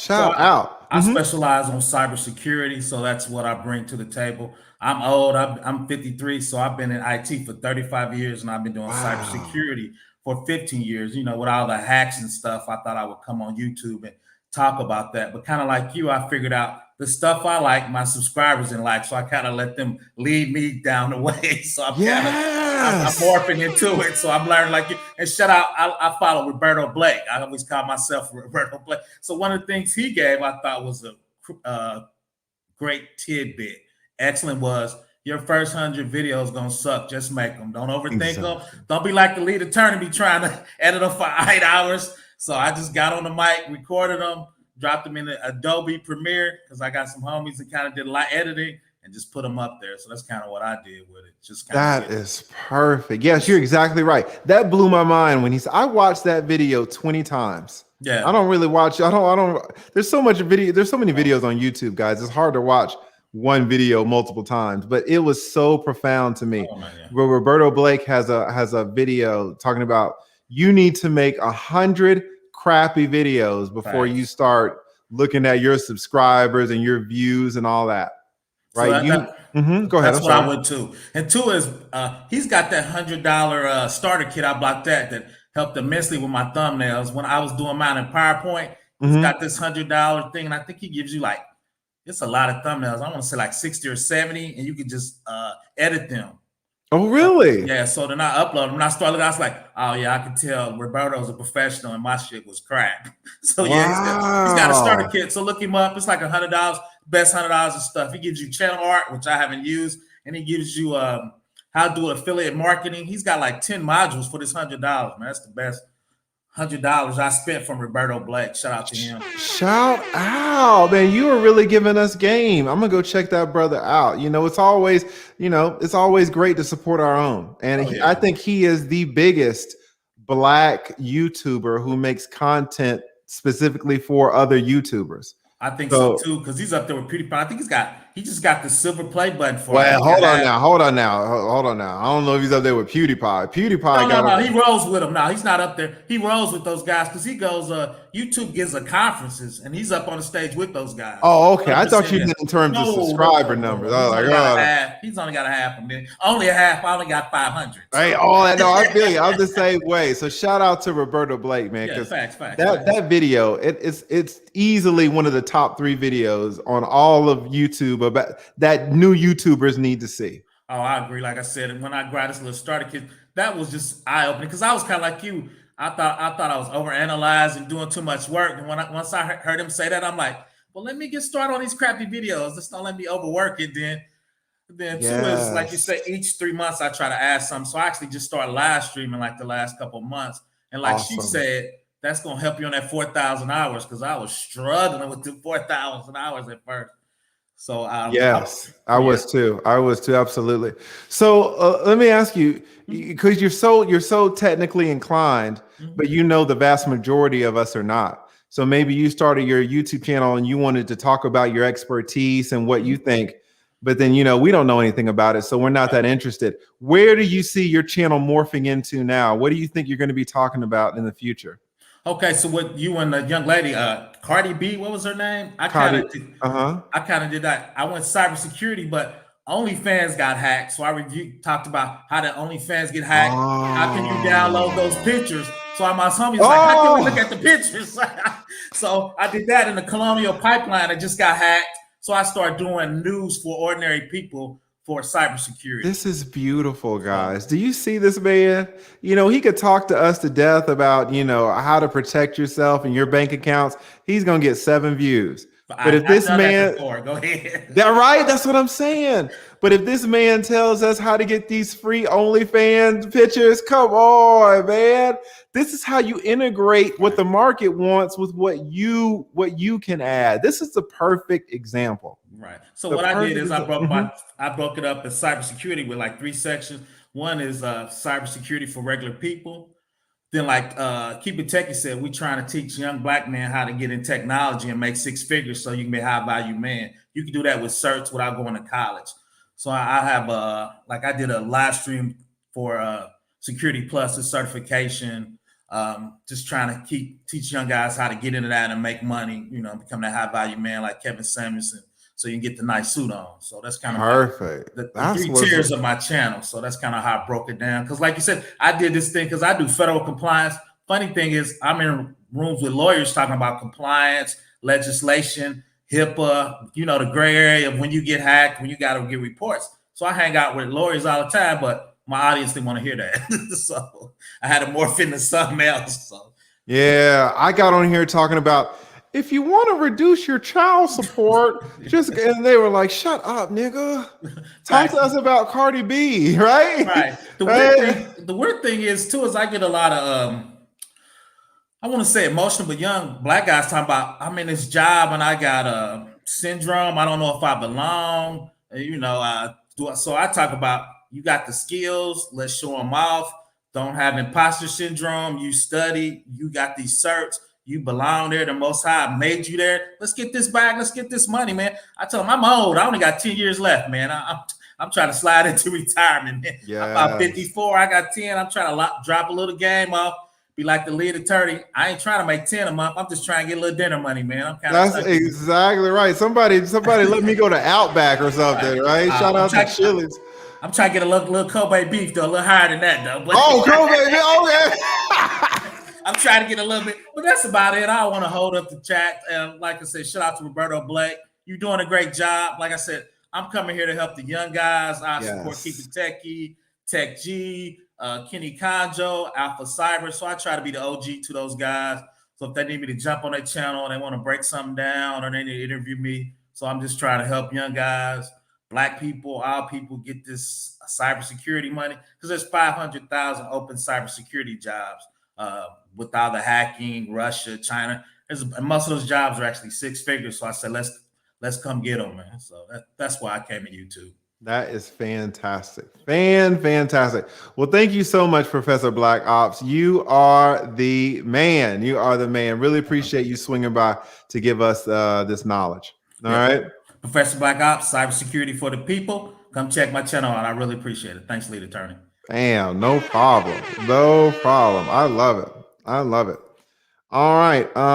We've been on 2 hours. I'm just gonna say that I'm gonna link this with the part 1 and say we've been on for like 5 or 6 hours, right?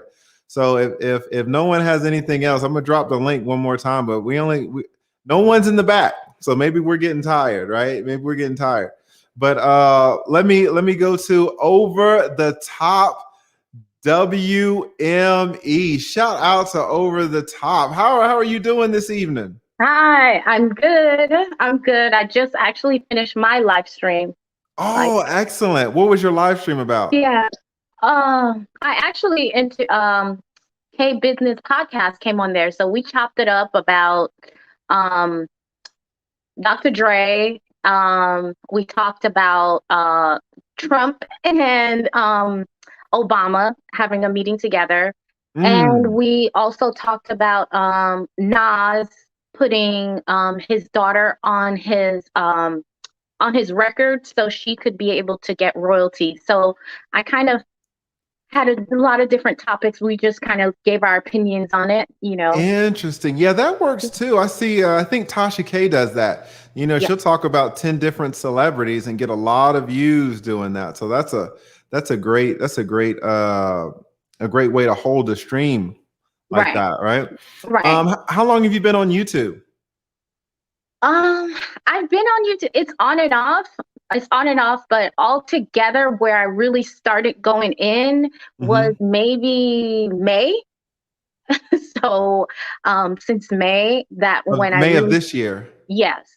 Awesome. Yeah. Awesome. So it's definitely been a struggle, but you know, I've been on and off. Because I actually was trying to do my business because I like to make stuff. So I was trying to take classes on that and doing my business and building that up. But then I said, I can't make my product without having an audience. So I had to stop doing that. And I was like, you know what, let me go back to YouTube, build up YouTube, make money off YouTube. Then I could go ahead and do my products. Awesome. But Fantastic. yeah, it's definitely a struggle. Yes, it is. Talk to us a little bit. What's your channel about again now? I mean, just in general. In general, it's about having a business mindset in order to leave a legacy. So I try to take just like what you try to do, like go on different trending stuff, but break it down in a practical way of how they could have went about it if they weren't being emotional about it, you know, or come from an aspects of because I've had my own business. I've opened up 2 businesses before in my lifetime. So I have that knowledge of how to run a business and stuff like that and open up a business. So I try to infuse that in just life lessons, because that's helped me to look at different life lessons, you know, from a business point of view without being emotional about it. So I just talk about different topics in that way. Right now I've done like a series on marriage and stuff like that. And on my live stream, I try to interview people that has value that brings to the table, especially they don't have to be entrepreneurs. Like you said, you saw the one with El Guapo. And so I try to give value in the sense of how people get to one point in their life, but still go through struggles, right? How do they how do they accomplish that? So I want to really, really highlight that, because we're so much in like a victim mode, like, oh, poor me because of my background, or oh, poor me because this happened to me. You know, I try to like, okay, that happened. Let's just get your emotions out of it and let's just get to work. Facts. You are exactly right. You're exactly right. And so do you see, do you foresee any big changes in your channel going forward? Do you think you're going to stick with the live streams, or do you think you're going to start doing videos, or are there any questions that you have or any tips you want to give the new YouTubers? Yes. So I did come on here to give some tips, because actually starting off, probably 2 years ago when I started off making videos, not live streaming. And making videos and live streaming is like totally different, as you know. Yes. And not even talking head videos. I was making actual videos where I was moving and my God, moving around in the house, or doing demonstration and stuff like. So that's on a different level than a talking head video, right? Yes, so I started out that way, and I was like, this is a lot of work. It will take me, I mean, it took me forever. So that was one reason why I didn't move as fast along with other stuff. So I did videos like that. Then I started doing talking head videos, but I was talking about my past as being an entrepreneur, the lessons I learned and stuff like that. That didn't go nowhere. Just the same way how you're like, you have all this knowledge you want to share. They don't want to hear that. They don't want to hear it. You're right. So then I had to jump on the bandwagon, like you said, of different hot topics, but put my spin on it, as far as, you know, how I would view it, you know, not the same thing like you're doing, you know. Mm-hmm. So that a few of my videos I did started popping off. I did a few from Kevin Samuels, and it just started going. So I was like, okay, I have something here, you know. So my tips, I would say, is what I've learned also in helping me is, if you're really trying to invest in this, I know not everybody has a lot of money they want to put towards it, but it's an investment. If you are not trying to do live stream, if you're doing maybe either talking head videos or videos that you're actually, you know, moving around and stuff like that, what I did, hiring a video editor helped me a lot. Really? Yes. And I know it costs a lot of money initially. Now, my tip is, the video editor company that I use, it's a company. My tip is, don't go with that one video editor person. Go with an actual company, to where if one person cannot help you out, they could pass it on to someone else. And that's a lesson that I learned in doing business. It's better for you to go with a big company, so you don't have to worry about if something happens, your work could still go on. And the company is called VidChops. They cost $325 for 4 videos a month. So $325 for 4 videos a month? Yes. How much is that per video? That's 4 videos a month. 4. How much is that? What is that number divided by 4? I can't do math. It's almost, it's like $85 a video or something? Yeah, $75 or $85. Yes. Per video. And when I was trying to research that to get someone to, I went on Fiverr trying to hire someone to do it for me. The price is just astronomical. Now, I do not advise for you to get a video editor for if you're doing live stream or even a talking head video. The only way I would say for you to get a video editor, what helped me is I was able to batch a lot of my content at once, just send it off. While they're working on that, I had enough time to start researching and hopping on trending topics. So I was freed up a lot of my time. And once they get it back to me, and it takes 48 hours. So once they get it back to me, it just add more content to my channel. So what gets you more? Let me ask you, did they use any B-roll or anything like that? Yes. Where did they get the B-roll from? Yes. So how they're set up is they have contracts with different companies that has like your B-roll, that has photos, and videos and music, royalty free. They have contracts with those lots of different companies. So you get B-roll, you get royalty free music, you get you get a lot of graphics. So everything is really, like I said, if it's like a talking head video, or even if you're, doing a lot of stuff in your videos, it really freed me up. And I just used it for a few months so I could be able to have time to do more research on more videos. And as you know, like you said, whenever something is trending, you got to hop on it, right? Yeah. If I was tying up my time editing, I wouldn't have had time to hop on, certain trending stuff. I think that's perfect. Yeah, no. Shout out to, let me just give a quick shout out to ROJ. ROJ, yes, please drop your link. Please drop your, can you, what did they say though? You can't do links. So I have to do your link. So maybe you're talking to me? I'm sorry. No, I was talking to ROJ. I'm sorry about that. I forgot. Somebody told me that if you're not a moderator, you can't put a link in the chat. I didn't know that. So let me put. No, you can. Oh, okay. Yeah, no, you can. Okay. Right. That's what someone told me. And ROJ, listen, I don't see your link on you email me your link, but I don't see it. So please send me your link and I'll put it in there. I'll put it in the chat. All right.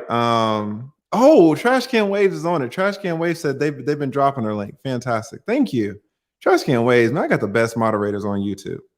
Well, this is very interesting because I really thought a lot about trying to get a editor, especially when I was going through all of my BS, but I didn't think about it until I had already transitioned into doing the live streams. Now with live streams, I don't need an editor, but I think that's a fantastic solution that you have. I got one for you about the live stream. And this, I just bucked up on it, but it's called Lately. And I know you mentioned that you go back in your live stream and do chapters. So what Lately does, it takes your live stream and it's an AI. So it reads your entire live stream and it comes up with it chops your videos up. And within I think like 2 minutes or 2 to 10 minutes, and it chops your live stream up into small videos, and you can make it as long as you want or as small as you want. It comes out even with a title. Wow. You could even do your own thumbnail to that. But for live stream, that would be the next step I would do, because right now I do chop up my live stream into smaller videos, so that helps. So let me see. So what do you do? So let's say you do a live stream and then you end the live stream. Do you take it down or do you leave it up? No, I don't take it down.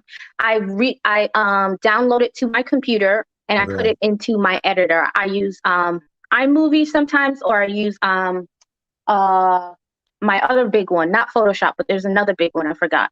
DaVinci or Adobe? Don't worry about it. Okay, so then you leave it up. You take it, you download it, you put it into your system, it chops it up, and then you upload individual clips of that same live stream? I do that. But moving forward, to save me time, once I get a little bigger, I would outsource it to a company. It's called Lately. They're pretty new. I don't know of anyone who else does it, but if you use StreamYard has interviewed them. So they do have, StreamYard has, I guess, like affiliate link with them. But yeah, so when they chop, I didn't know StreamYard had an affiliate link with them. See, I just right now I actually do. Are you familiar with Video Creators? They're a YouTube platform that also do classes on YouTube. Mhm. Yeah, I So like that. they have lots of gems in there and stuff like that. So that's another way how I found out about it. But with lately, what they also do is chop up your videos, not only for YouTube, but they chop it up for different social medias, Pinterest, Facebook, um, Instagram. So you know how you said you're not too big on Instagram or anything like that, but that's a way how you could get your stuff out there. And like I said, it's an AI. It reads your entire video, and it'll take out like really interesting points in there that they think the viewer would like. Interesting. Listen, you guys are putting me on game.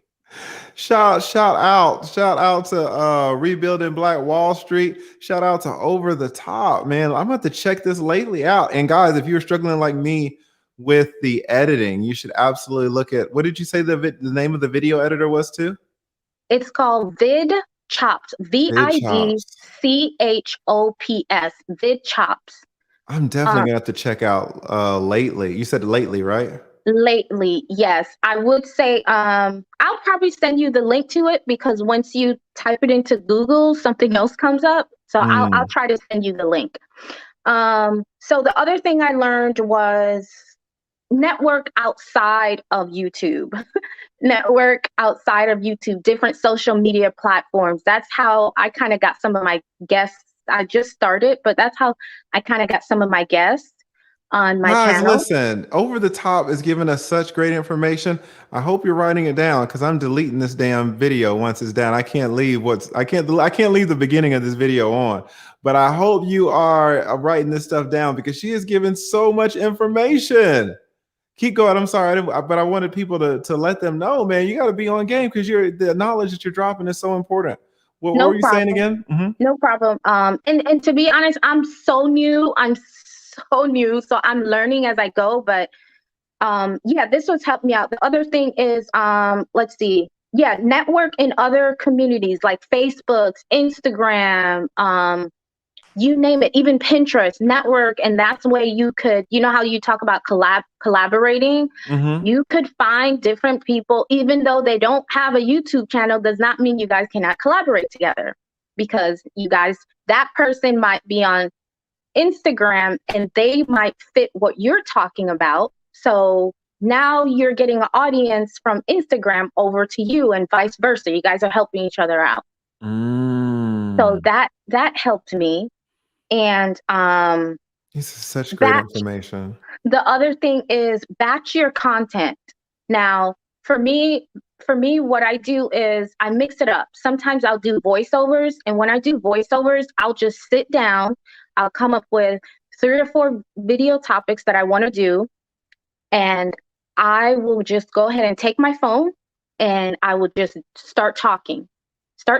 And that's 3 or 4 videos that I've just batched, right?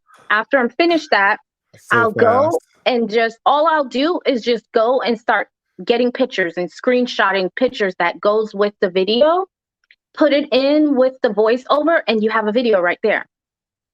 So if you are not wanting to, because not everybody live stream, right? Or not everyone, which you should, you definitely should, because it does interact with your audience, and I love it. But how my life is set up with 2 kids, and how my husband works so much, I can't live stream anytime I want to. So Facts. you know, just being able to batch the content, or sometimes I don't feel like getting on camera and, you know, getting all dolled up. So that's why voiceovers are so important. Voiceovers. I love it. I've never done a voiceover, but again, I don't do the, you know, my man Joe's got the whole charts. Joe started it off with having everything written down. He's so organized. He doesn't look like he's very organized. He is super organized. Shout out Wall Street Trapper. Right. So, man, you are just giving us the game. You are absolutely, what is Dexter to Jamaica? This is free game. You're absolutely right. No problem. Absolutely right.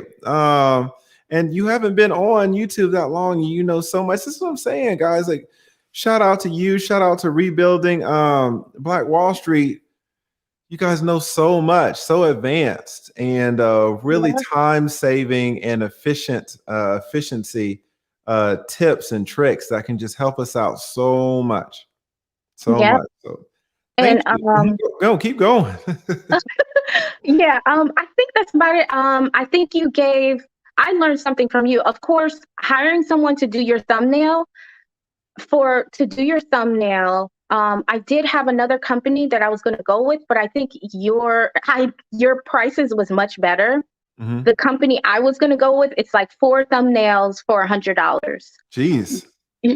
Yeah, but I look at everything as an investment, just like I did with my video editor. I learned what they were doing so I could do it myself, right? Just to get an idea, right? And just to get the ball rolling.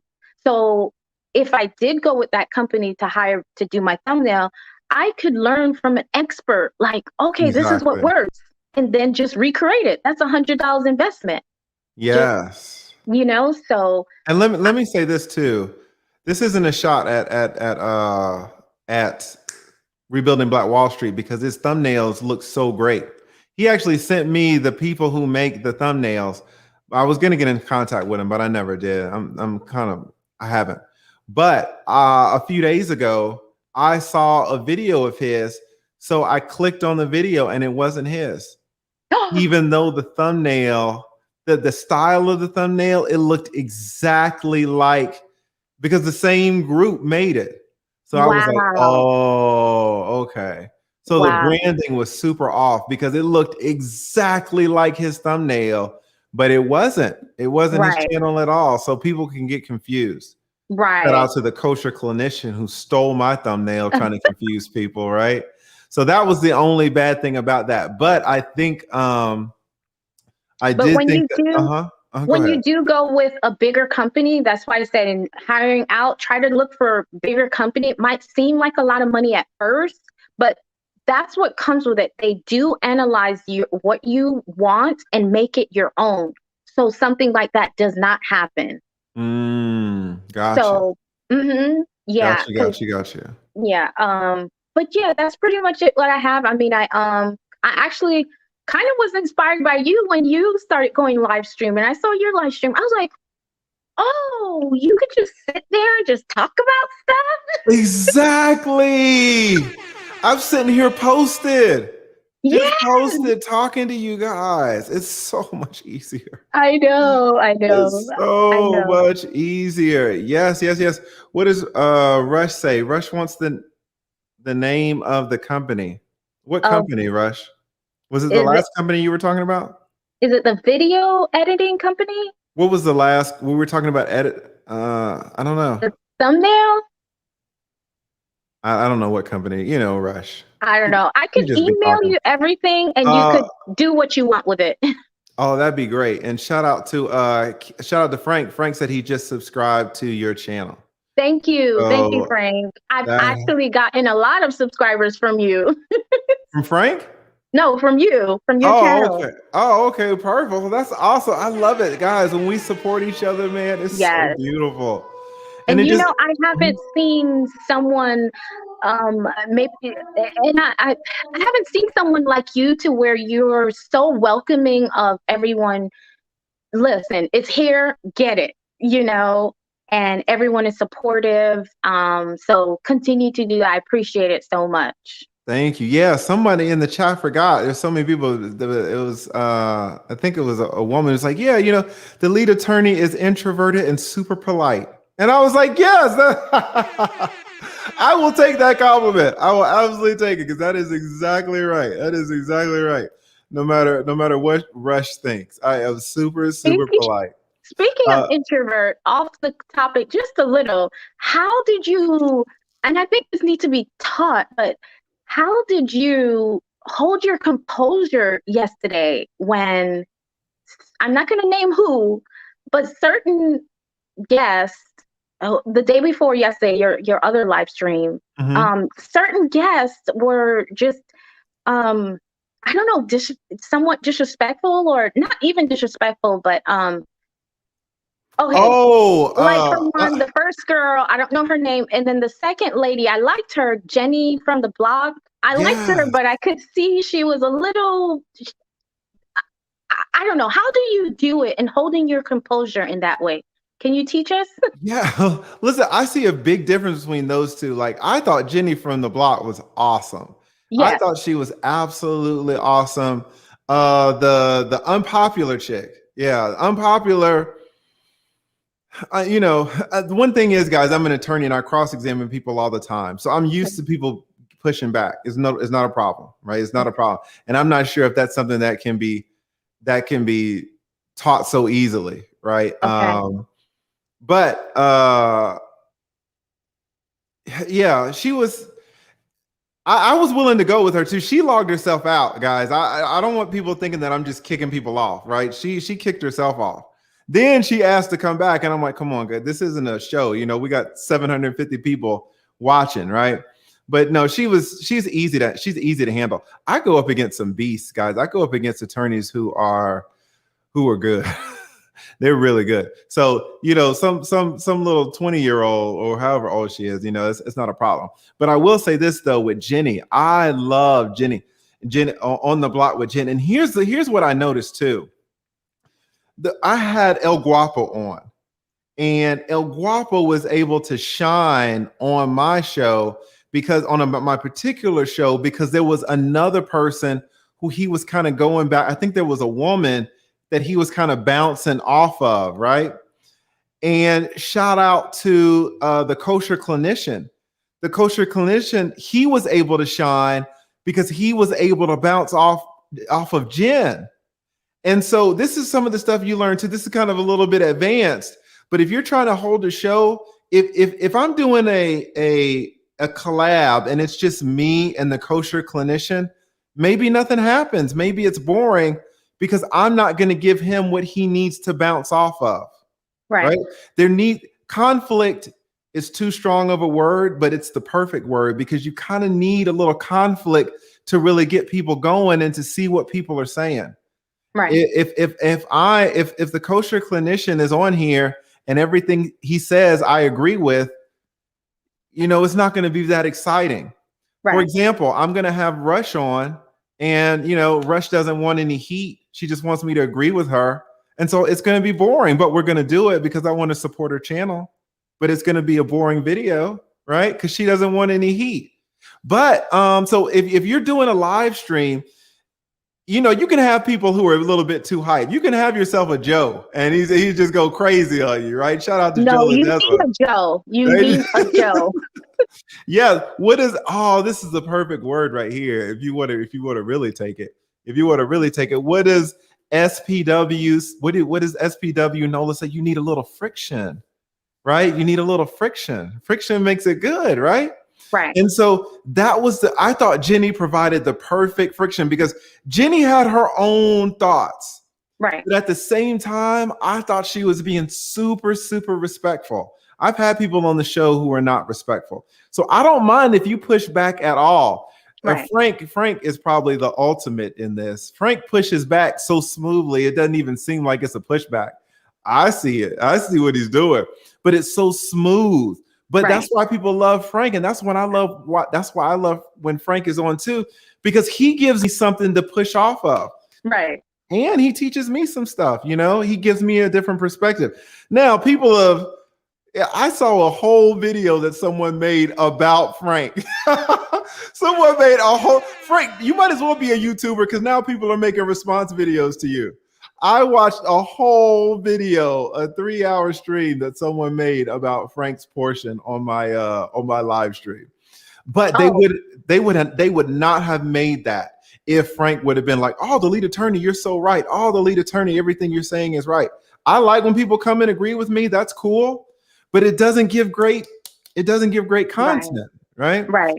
And so with the youngster, I don't know how old she is. The first thing that she said when she came on was she started talking about her age and how old that she sounded, right? So I was like, "Oh, I don't know where this is going." But I'm willing to talk to people who are aggressive with me as long as it's a little respectful, a little bit. And I thought she's been a little respectful. It was pointed, but I started asking her some questions at the end, and she started to a little freak out, and then she quit on me. But I don't even mind that. So I don't mind conflict, even though I'm introverted. I still try to be nice. I still try to be respectful. I will admit that maybe the last live stream I had was the live stream I really wasn't myself. I think I was a little bit too hyped up. I don't know. Maybe it was her. Maybe it was just I was tired. I don't know what it was. It was All Mexico. your lives, I was in Mexico. I was out of my routine, right? I was out of my routine. All of your lives, if you have 20 live streams, guys, not all of them are going to be good, right? But so that one was on me. I was snapping at folks a little bit. I was a little snappy. But even though I was snappy, I allowed her to be on the stream for, she was on here for over half an hour. Yes, you were very courteous. Yes. And it was your show. So that's why I feel like just as a YouTuber or even someone who deals with other people being in business, it is an art in knowing how to be courteous to other people and cordial.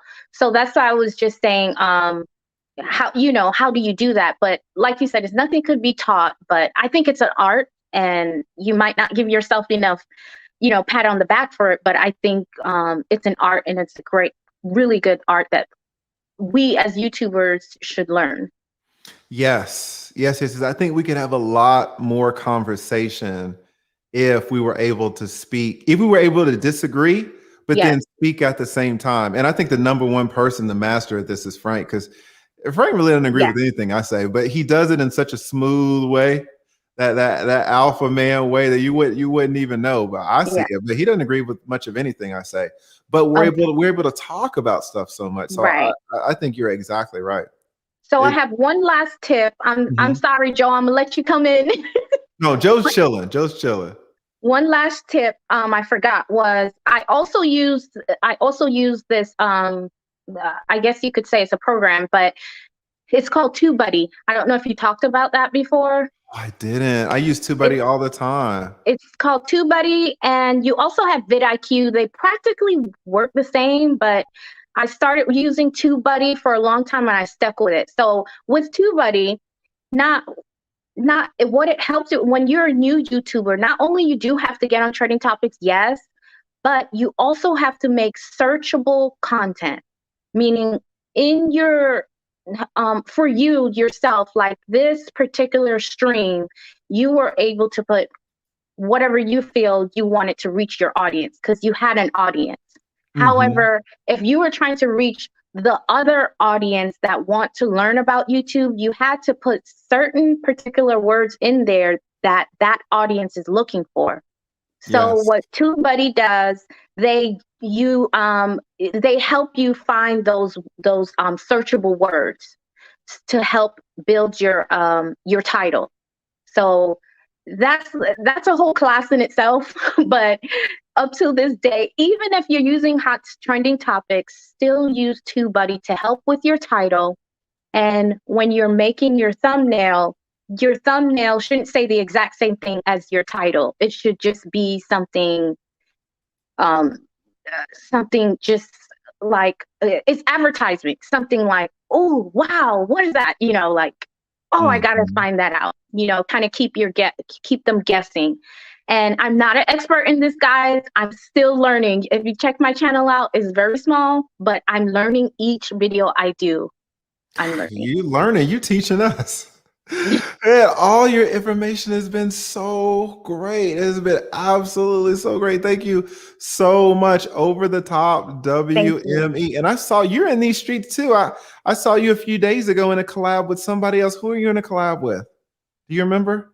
Well, I just did a collab with K Business Podcast just now. It wasn't him. It was someone else.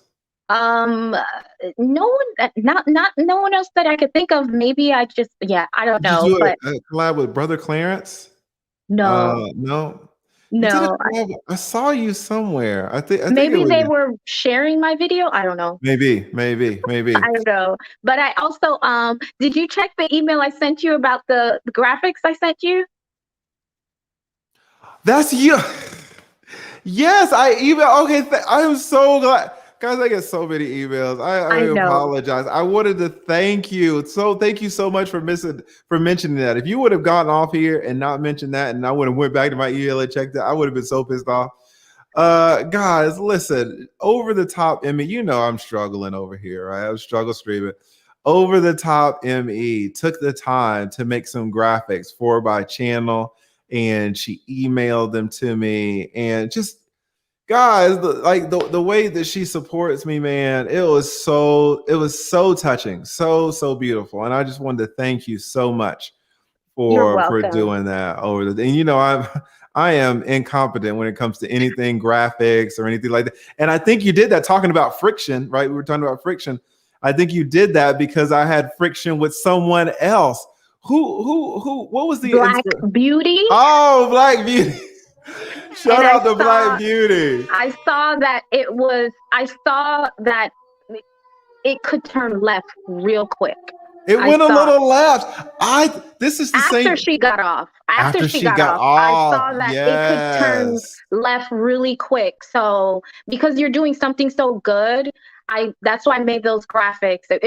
Once you read it, once you get some time. Did you have time to read it? I don't know. I did, but I saw that you put them in there. I'm gonna read them. But I really appreciate that because it was Black Beauty. That's what it was. Guys, if you guys missed the stream, I had this woman on, Black Beauty, and the weird thing about it was, I mean, she was cool. The chat was getting her.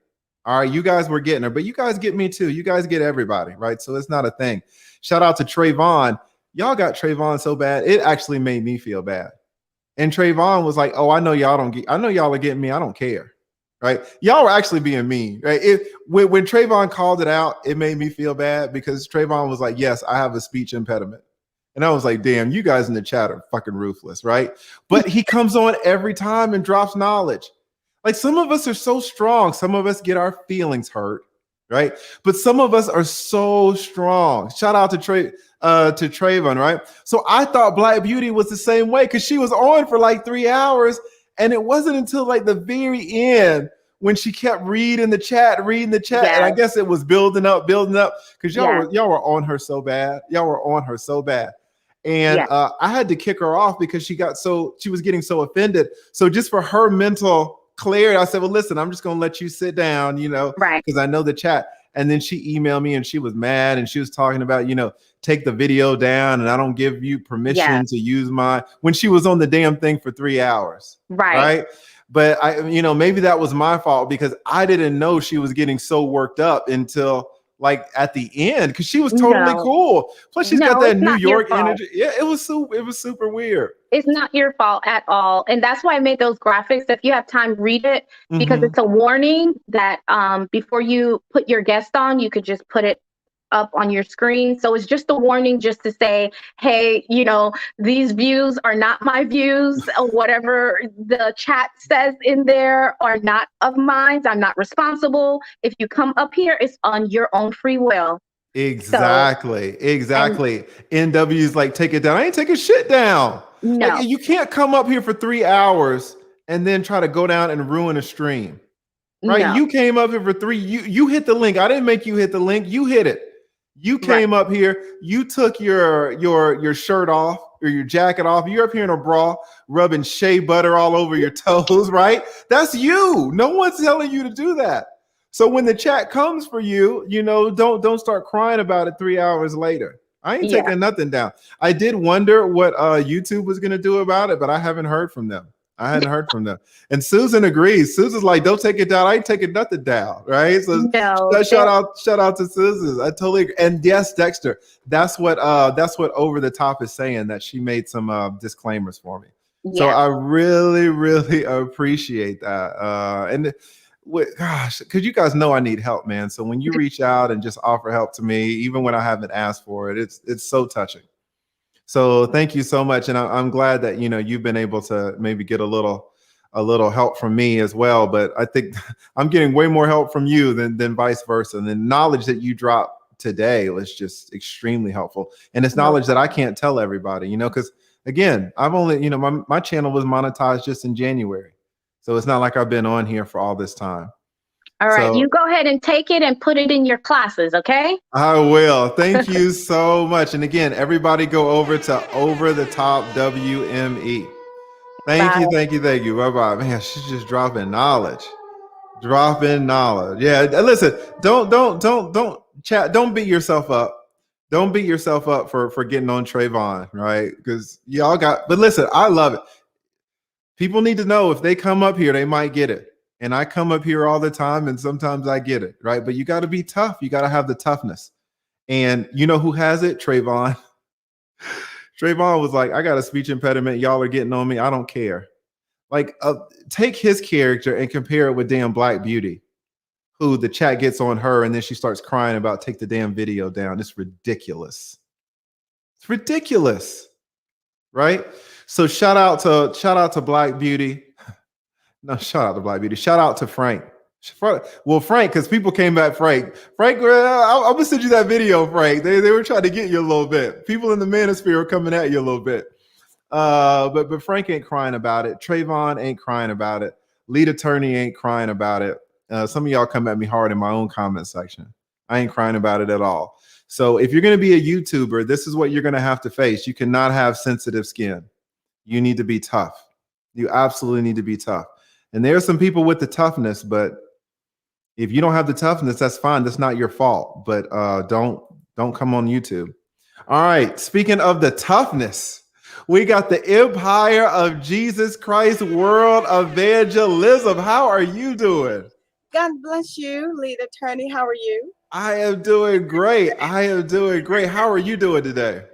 I am blessed. I just wanted to jump on. I just wanted to jump on and say welcome back. Thank you. Thank you. I was praying for you as you were traveling. I appreciated that. I came back and I was thrown off. I was a little cranky, so I was snapping at folks. It's okay. That only means you're human. We all go through that. Well, I appreciate that. Yes. I've kind of been feeling, I don't know, I'm sure you've been watching everything that's going on in the world. I've kind of been feeling a little like I'm in a communist country a little bit lately. And of course, you know, one of my jobs is to pray for the people. People are very, very anxious about what's going on. So I've been trying to kind of calm people's, you know, nerves and kind of pray with them. But anyway, I just wanted to jump on and say, welcome back. We missed you. And earlier today, I noticed you were doing your graphic thing, something about July. You were here. Yes. They demolished me. YouTube demolished me. So that means that you can't be leaving us, you know, just going anywhere. That's exactly right. I'm tied to you guys. I'm a slave to you guys now. That is exactly right. Exactly right. Exactly. You have to get permission for us to release you. You are absolutely right. It is I did not know that YouTube was going to punish me so bad for leaving for 2 weeks. I mean, I don't know if you guys saw this in the beginning. I don't want to get into it again because we're wrapping up. And guys, I know Joe is here, but I'm trying to relive the old times. You remember when Joe would close out the show? I'm trying to have Joe close out the show. So we're going to do the Empire, then Raven, and Joe is going to bring it home for us. So I know I skipped Joe, but I skipped him on purpose because he's going to close it out for us. Okay. But yes, the Empire. Oh, man, YouTube punish. How long have you been on YouTube? You know what? I'm really losing count because I came up years ago and then I went off and I went to Facebook. So I want to say now, I want to say close to a year. I want to say that, but don't quote me because I can't really remember exactly. Yeah, but just recently. And I'm trying to move all of Facebook over because I'm a singer. I'm a gospel singer. Oh, that's beautiful. Yeah, I'm a singer songwriter and getting ready to go back into the studio and do some more songs. But, you know, so I've had to really kind of, my time is everywhere because I do a lot of concerts, et cetera, et cetera. But I really am. But now, you know, I have to. I'm on YouTube every Wednesday night and every Sunday night. As a matter of fact, I'm just jumping off right now. My last message was prepare your spiritual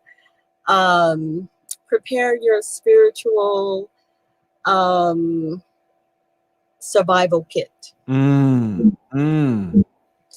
And then last week I ministered the biggest mistake, America's biggest mistake. America's biggest mistake.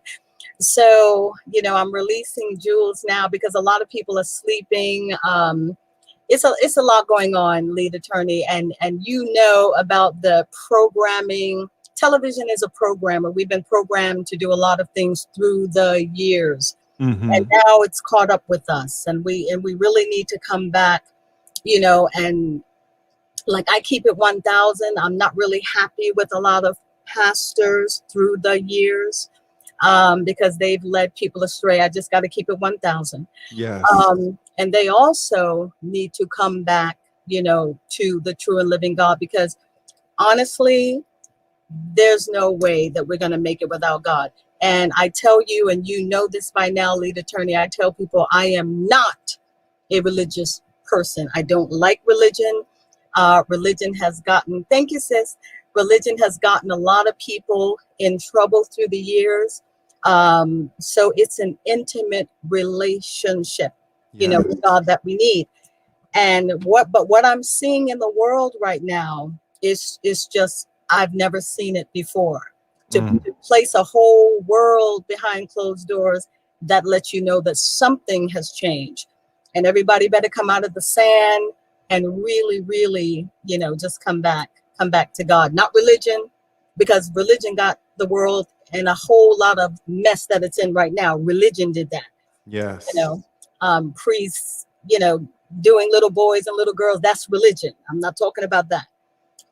So yeah, it's a lot of things going on. So I've been praying for people, you know, hospitals, shelters. That's a lot of what I do. Awesome. Yeah. But yes, I just wanted to come on and let you know that I was praying for you, and, you know, I'm glad that you are back safe and sound. Yeah. Thank you so much. I appreciate it. I'm back safe and sound. My channel is not safe and sound. My channel took some hits, boy. It took some hits. But I am back. So I really appreciate that. And you always have such a special place in my heart. The Empire of Jesus Christ World Evangelism. If someone could drop her the link to her channel, that would be great. So thank you so much. Thank you, lead attorney. I'll see you soon. Yes, ma'am. Thank you. Thank you. Thank you. All right. I love having deep brothers and sisters on here. Let me give a quick shout out to Tara Durgens with the huge $20 cash out. Jesus, Tara, thank you so much. And then also, let me check a few more of these. While I'm checking these, okay, the back is now closed. We're gonna close it out with La Raza. Dos mexicanos que ni hablan español. Two Mexicans, neither one of them speak Spanish. We're gonna only the black dude from Decatur. The black dude from Decatur talks more Spanish than these two Mexicans combined. Joe's about to kill himself. So first we're gonna hit it up with Raven, and then we're gonna let Joe close it out like old times. Raven, ¿qué onda? ¿Me escuchas? ¿Cómo estamos? Bien. ¿Cómo fue tu viaje en México? Oh, okay. Raven got a little bit.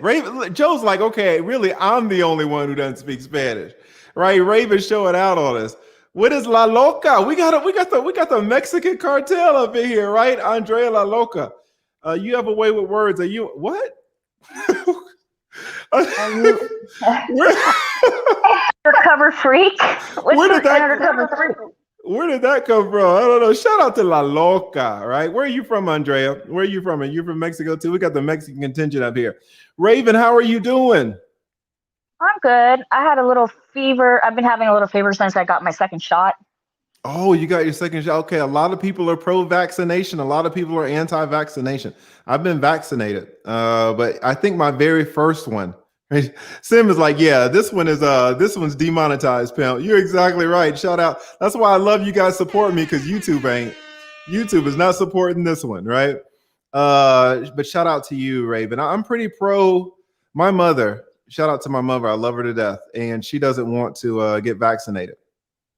So, you know, I don't. I mean, I'm pro-vaccination, but the COVID vaccine, because a lot of people were dying, I was a little scared. I hear you. I wasn't scared at all. I'm ready. I believe in them, but you know, who knows what's in them? It could be gasoline. You never know. I could be connected to the mothership now, right? You never know. You never know what's going on with these vaccines. These vaccines. Are you going to start a YouTube channel, Raven? You already got your OnlyFans. Shout out to ROJ. I dropped her OnlyFans. Raven's OnlyFans is popping. I think both of y'all do feet. You do feet stuff, right? Who's the other person? ROJ. I don't know who that is, but yeah, I have a YouTube channel already. I'm trying to do more content. What is your YouTube channel about? It's just like vlogging, but I also want to I want to do a gaming channel, and I want to do some mukbangs on Twitch. Some what bangs? Mukbangs. I mean, eating on camera. This is ROJ. She also has a OnlyFans. I dropped her link. What are you gonna eat? Like crab legs or something like that? Food. I don't know what I'm gonna eat, but I'm somebody food. that has. I don't know what to eat, but I have to be careful because with every pound I gain, I end up looking fat. No, you look good. You look good. Listen, thank you. I support all of us, right? I'm gonna support ROJ. I'm gonna get on her OnlyFans. We support each other. I'm on Raven's OnlyFans, guys. Raven's looking good. Raven's looking good, right? So you're doing fantastic. Everybody, if you want to support us, don't only support the YouTubers, support these working women too, man. They're OnlyFans trying to do their thing, right? They're trying to do their thing. So can I get some advice from you? Yes. So how would somebody go in starting a fitness channel? What are the tips? What do you have to do it at the gym? Like, or if you're doing it at your house, what are the arrangements that you need? Listen, I'm gonna be honest with you. If you would have started a fitness channel in 2016, I was gonna start my channel in 2017. Even then in 2017, I knew where I was. Even then in 2017, I knew that my body could not compete with, you know, Chris Jones. It cannot compete with Brandon Carter, with, you know, all these other ones, right? I could get, so that's, you showed us the pictures, and I'm like, are we ever going to see them again? well, go look at Chris Jones though. Go look at Big Brandon Carter. They put me to shame. Let's be honest. Even the Hodge twins. And that was years ago. Imagine trying to be a woman and starting a fitness channel in 2021. Good luck. You got to be a 10. I don't know how a woman can do it now. These women out here, you know, especially all the plastic surgery and this and that and all, you know, some of these women are on. What the hell? Some of these I'm women sorry, are. Joe's distracting me. I know it's a little bit distracting. It's a little bit distracting. What does the Steel Curtain say? Fitness is oversaturated with professionally built bodies, men and women. So this isn't a shot at you, Raven, because I'm taking the shot at me too. I'm telling you, I can't start a fitness channel today. I couldn't start one and compete in the United States, you know, 4 years ago. I don't know one woman. You just got to be a 10. You have to be an absolute 10 to be a woman in the United States and start a fitness channel. I think. I don't know what you guys think, but damn, you know, I mean, you might as well start talking about makeup or hair tutorials or something like that. You're choosing one of the most saturated areas to start. That's oversaturated. Hair and makeup. You don't think fitness for women is oversaturated? All these women in the gym taking booty pictures and booty videos and uploading them? You know? I don't think that's the same thing. I don't think that's like when you're vlogging about how you're exercising, that's completely different from like just taking pictures of your butt. Have you seen the women who do videos and put them up on YouTube? No. Okay. That's why you think it's different. Because all these women all they're doing is squats. And they're doing the hamstring pushbacks with their butt in the air. Women are selling it. My butt's pretty big. My butt's pretty big. So it might be able to get some views. Yeah, start it up. Listen, don't let me listen. You could do it, Raven. Let me hold up though. Hold up. We got someone bombing. We got my man Mario World bombing me again. Jesus Christ, guys. Mario World. I can't even leave this on while Joe's bugging. Joe, listen, I didn't say anything because you've been on here so much, man, and I love you. The shit was distracting as hell, and honestly, it was a little bit offensive to other people that were talking. Oh, But yeah, but it's all good, Joe. It's all you haven't been on here for so long. I didn't even want to say anything. You're like, you do it, Joe. You rock it, Joe. You rock it. No problem. But while I acknowledge this super chat, I don't want you jumping up and down. I always told you. Remember, you had a dispute. You're like, do I read the super chats or I don't read the super chats? Remember no, that? I never said I never said I'm not. It's never a question. Like incognito about it though, right? It's never a question in my mind whether I'm reading Mario World super chat. Man, read them motherfuckers, man. All right, Joe. Guys, you guys not know who Mario World is. He's my number one supporter.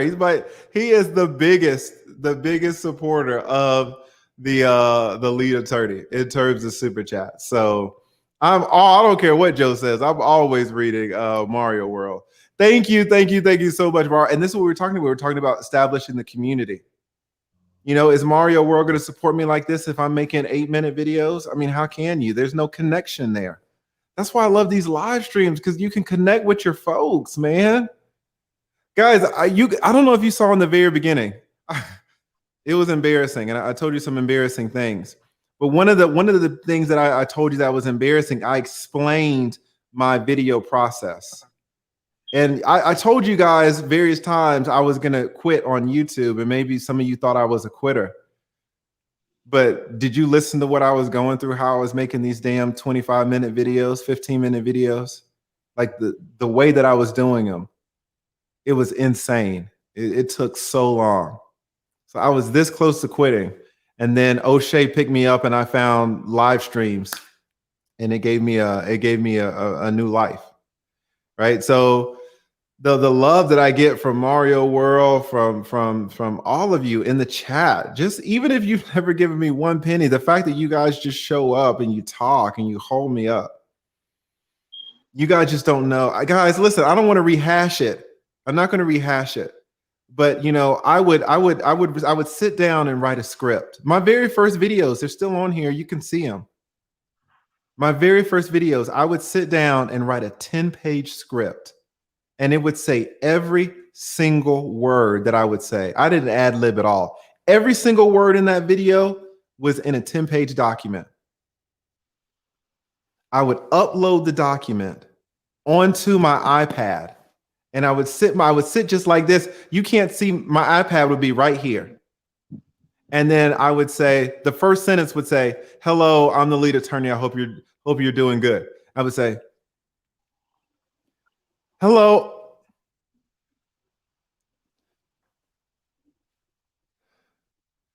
Hello, I'm the lead." That was my life. "Hello, I'm the lead attorney. I hope you're doing good today. Mm-hmm. We are going to talk about child support." I did that sentence by sentence for 10 pages. 10 pages, that's how I would do it. Go back and watch my Tom Brady video. This is, and every single time, if you want to know why are all these damn jump cuts, because I didn't want you to see my iPad. Some of these videos have 300 jump cuts. Forget the editing. Do you know how long it takes to put 300 jump cuts in a video? Just the jump cuts alone, just to do the rough cut. It was crazy. Right? When I'm telling you guys I was so close to quitting, this is what you don't see. I'm saving this story for this has been an embarrassing stream for me. But I want to be real with you. How can you do it? So I was like, fine, I can't do it like this anymore. So then I bought a cheap teleprompter, and that worked for a few videos, but it didn't really work well. Then I bought another teleprompter, and that worked better, but it still wasn't great. I was still having to repeat lines. And you guys see me when I'm reading the super chats, and I'm like, right? I was doing that. I couldn't even see the damn teleprompter. I was like, what? You know? It is important for It is important for your child support to be calculated correctly.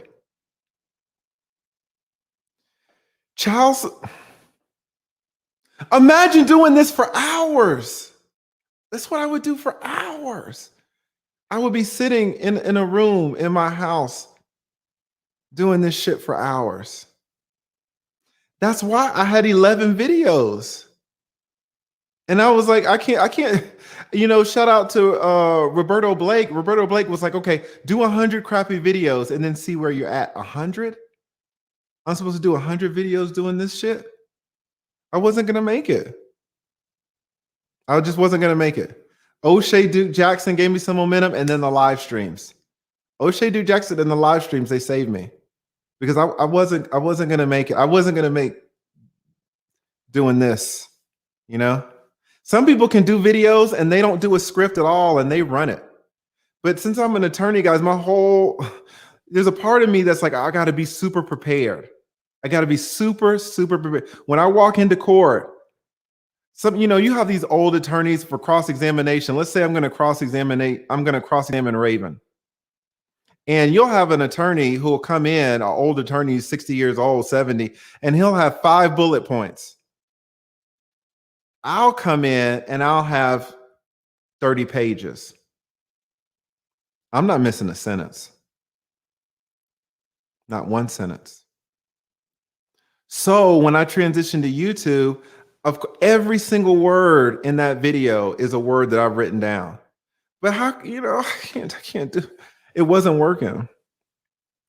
And so when I get Mario World, my #1 supporter, I think it makes me think back to those times when I was sitting in that damn room, like trying to script every single word. It was so bad, guys. It was so bad. So I don't even want to fucking relive it. So thank you so much, Mario World. What does he say? What's good, family? I'm late again. Shake my head. Truck drivers have no sleep schedule. Yeah, man. Shout out to Mario World. Really holding your boy up. Really, really holding your boy up. Thank you. We got my man, my woman, the Lioness 77. That's a great year. That's a great year. Shout out to the Lioness. Super, super generous. Super chat. What does the Lioness say? Stopping in to send love and blessings. First time catching your live. Man, are you catching it at the end? I'll have to watch the replay. Oh, the Lioness. I said I was gonna delete this.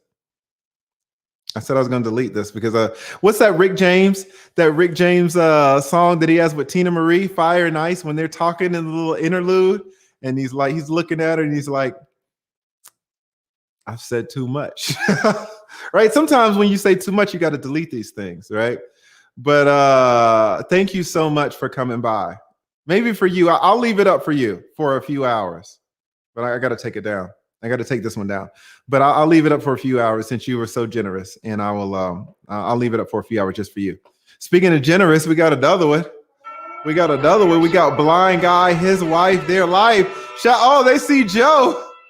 Guys, do you guys know? Like when I go over to Blind Guy, his wife, and I see Joe in the super chat. This is the community that we're creating. Raven, are you still alive? Raven's checked out. This is the community that we are creating, guys. I love it when I go on to somebody's channel and I see family members on their channels and we're all just supporting each other. It's so, so beautiful. So, so beautiful. Sim is right. Fire and desire. Yes. All right, Raven. Sorry that I interrupted you. Hello. But I wanted to acknowledge the support that I'm getting from the family. Thank you, thank you, thank you. So Raven, you said that you were starting a YouTube channel? Yeah, I have a lot of videos on there, but I mean they're just vlogs, random stuff. I was gonna say Joe's a borracho. Borracho. Yeah, borracho. Okay, roll those R's then. Yeah, Joe. Listen, the variety channel stuff is not going to get you where you want to go. Shout out to Daryl Eves. You know, he's responsible for billions of views. He says variety channels, those were good in 2014, 2015. You can't do it anymore. You got to pick one or two things and make your whole channel about that. If you want to talk about 5 things, no problem. Start 5 channels. Do not put 5 different things on one channel. You're going to fail. So, Oh man, trash can waves. I don't even want to put it up there. No, they ask her. They say, "Is Raven Boricua?" No, she's a Mexican who doesn't speak Spanish. Oh no, she speaks way more Spanish than Joe. Joe is the Mexican that doesn't speak Spanish. I know Joe. I know it hurts. But yeah, so Raven's from Seattle. What's that? Raven's from Seattle, like close to the Canadian border. I'm not going to speak as much Spanish as somebody near the south of the border. Well, Raven, Joe is living in Texas, was born in Texas, and you speak way more Spanish than him, so you're doing great. Okay, we are gonna let my man close it out. We got Joe Ledesma in the house. Joe Ledesma in the house. Joe has been gone for a long time, and he's back. The prodigal son has returned. The one and only El Único cabrón. Joe in the house. What you know, Joe? Who are we shouting out today? Okay, first, because I be writing shit down, doggy. First thing on my top of my thing, I got welcome back. Thank you so much. I was down in your home state, man, your hometown, your home country. People were asking. I was like, that motherfucker down in Mexico. I was down in Mexico. Shout out to Mexico. Shout out to all la raza, la gente ahí en Guanajuato. Shout out to all my gente en Guanajuato, donde dicen según que la vida no vale nada. Come on, y sí, es muy cierto, güey. La pinche vida en Guanajuato no vale ni madres. You just get all the bad words right. I'm trying to. He said you get even all the bad words right. Shout out to Joe. Shout out to Joe. Yeah, so who we shouted out to, Jay? Joe got his notes ready. Are we ready? So I did in my notes, I said I wasn't going to cuss. But then I said, you can cuss this one. This one's coming down anyway. You're gonna delete this bitch. This one's coming down anyway. Absolutely. I'm gonna leave it up a little. I'm gonna leave it up a little bit for my homegirl. But then I'm gonna absolutely delete it. Why are you deleting it? I've been on an app, brother. What's that, Joe? I've been on an app. Okay, what's the app? It's called Riff. What's Riff about? So I was on Riff because of Kwame. Oh, is Riff is a YouTuber?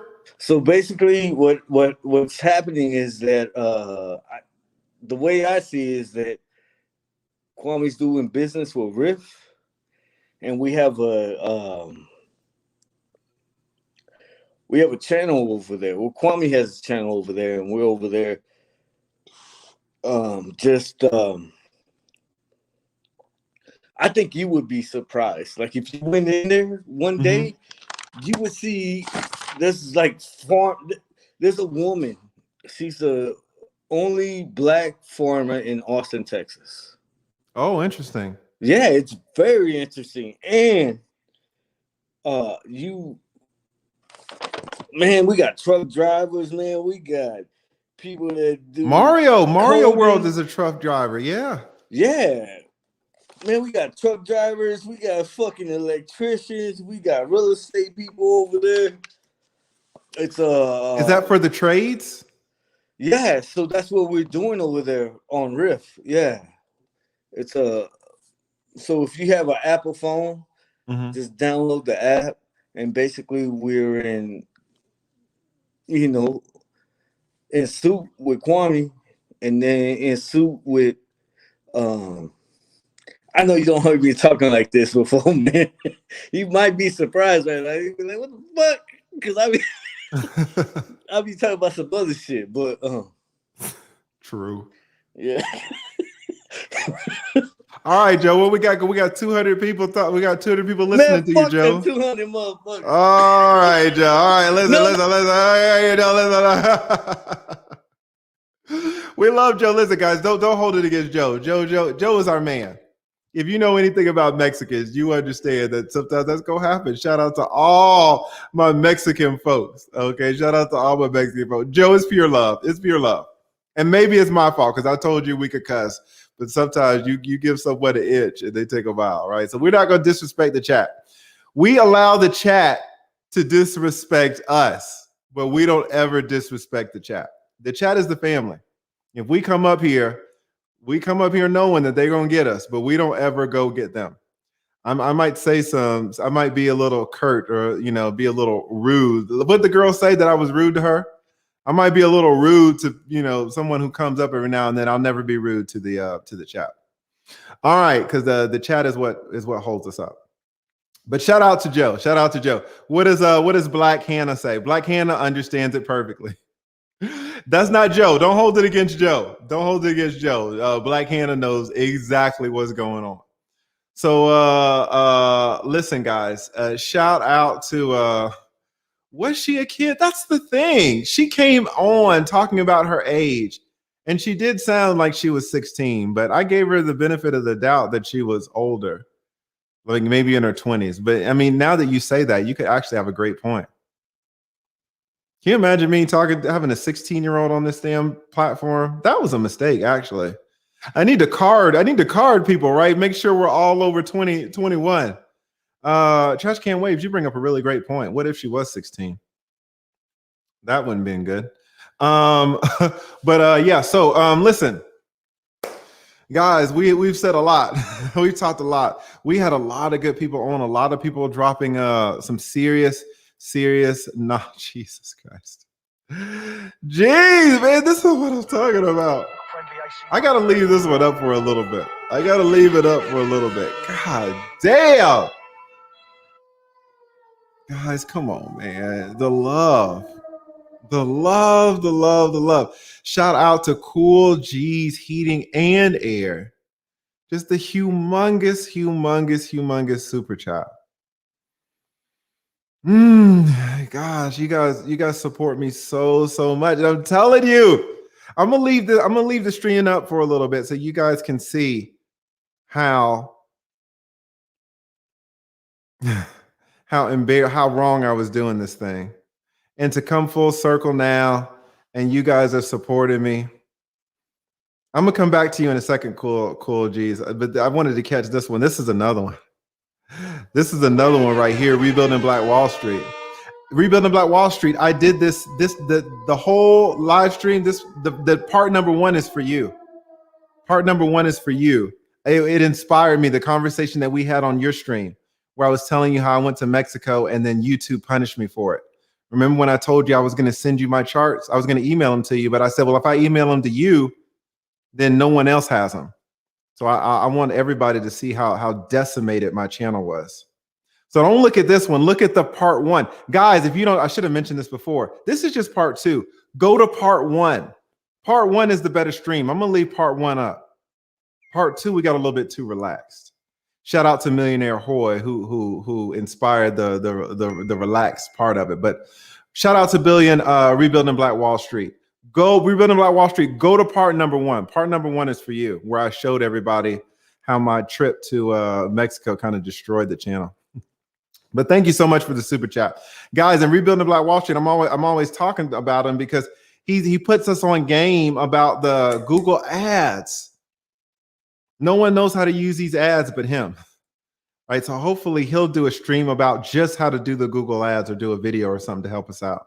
Because I was talking about it in the very first stream and everybody was like, Google ads, what are those? I know. How do you use the Google ads? I have no idea. We gotta ask Rebuilding about them. Right? But again, this is why the super chat from Cool G's Heating and Air, Mario World, of course, but just Cool G's. I mean, it just means so much because we got a community. We pass information back and forth. I have got embarrassing information, but instead of sending it just to my homeboy, I send it to the whole community. Rebuilding Black Wall Street, instead of himself just getting monetized in 3 weeks, he tells us all how to get monetized in 3 weeks. Like, where do they do that at on YouTube, especially in this sector? Can I say it, in the Black sector? Shout out to O'Shea. O'Shea been putting people on for years, right? So of course we got our spots. But who's out here showing you their charts? Who's out here showing you their analytics? I showed you how much I was making with 10,000 subscribers, how I was losing money, guys. I showed you how much I was making with 25,000. I'm gonna do another one at 50 and another one at 100. Just showing you my analytics. I want you guys to start a channel. Some of you guys have so much information. And now we got my man JT. JT coin rings, taking precious metals and making rings out of them. Right? We got over the top WME dropping knowledge, even though she's doing about the tea. The way she's handling her YouTube channel is so professional. Right? We have all of these young YouTubers coming in the game. Shout out, of course, to El Guapo coming up, killing them. So we just got so much going on, and this is just a reflection. This what Cool G's Heating and Air has done just to bless me with it. It's a reflection of what we are building on here. That's why when Joe gets a little bit out of line, I kick him off. Joe can disrespect me and it's fine, but he's not going to disrespect you guys. Because this is all we're all we have, man. We are all we have, and we hold each other up. We support each other. What did O'Shea Duke Jackson say? O'Shea said, "Listen, if I need money, you ain't gonna see me applying to submitting, no application to some white company. If I need money, you ain't gonna see me on LinkedIn trying to hustle and sending out my resumes." What does O'Shea Duke Jackson? He says, "If I need money, I'm gonna come to my people." He says, "I'll start a YouTube channel and ask for money and I'll get $2,000 that same day." Why? Because my people support me. But what has he done? He's put on like 250 YouTubers. He put me on, right? And because he put me on, that has inspired me to put other people on. And now you guys are holding me up. Like, damn, you know what I'm saying? It's like, come on. This can be so beautiful. This could be so beautiful. I don't want to go on and on about it. You guys are going to get me sentimental, but thank you so much, Cool G. I just never knew this was a possibility back when I was reading my goddamn iPad, right? Child support is important. Make sure your child support is calculated correctly. Hire an attorney. Upload. Nobody watches the damn video that took me 25 hours to make. How long do you want me to do that? Right? But so to get all this support, it's just amazing. So shout out, of course, to Mario World. Shout out to Cool G's Heating and Air. I really, really appreciate this, Cool G's. Thank you so much. It's hard for me to express my appreciation. You guys got to know when you send me this stuff, you guys got to know where I come from, man. Like, how bad it was starting this damn channel. Some of you guys, you're doing it right, but I wasn't. Some of you guys, shout out to Jessica X. She'll turn on a microphone, press record, and do a 4-hour live stream and kill the game. How many teleprompters has Jessica X purchased? That's how wrong I was doing this. That's one of the reasons why I want to do this YouTube elementary, so that you guys don't go down the same fucked up road I was going down. Some of you, there might be some people who started a YouTube channel and they quit. I wouldn't even blame them, because I was this close to quitting myself. But if I would have had me on here saying, "No, lead attorney, don't go down this road, do this or do that," then I would have kept going. And some of y'all are keeping going. Shout out to My Vivid Life. Shout out to Blind Guy, his wife, their life. Some of you guys are just killing the game. Shout out to Joe. I kicked him off. You know what? Joe goes around and supports the family. I see Joe on Blind Guy, his wife, their life all the time. Joe gets some Heineken in him and he gets a little crunk. Joe is part of the family. Like, we all support each other, guys. Sometimes you got to kick the family out of your house, but they're welcome to come back in when the Heineken comes down. Right? Joe supports us. We just support each other. I don't really know what to say, guys. I don't know what to say. You guys, it's blowing my mind. It's blowing my mind. So thank you to all the people who supported me. Not only Larry Reed. Shout out to Larry Reed Live. He gave me $100 in part 1. Guys, go check out part 1. Don't check this part out. This one's trash. Part 2 is trash.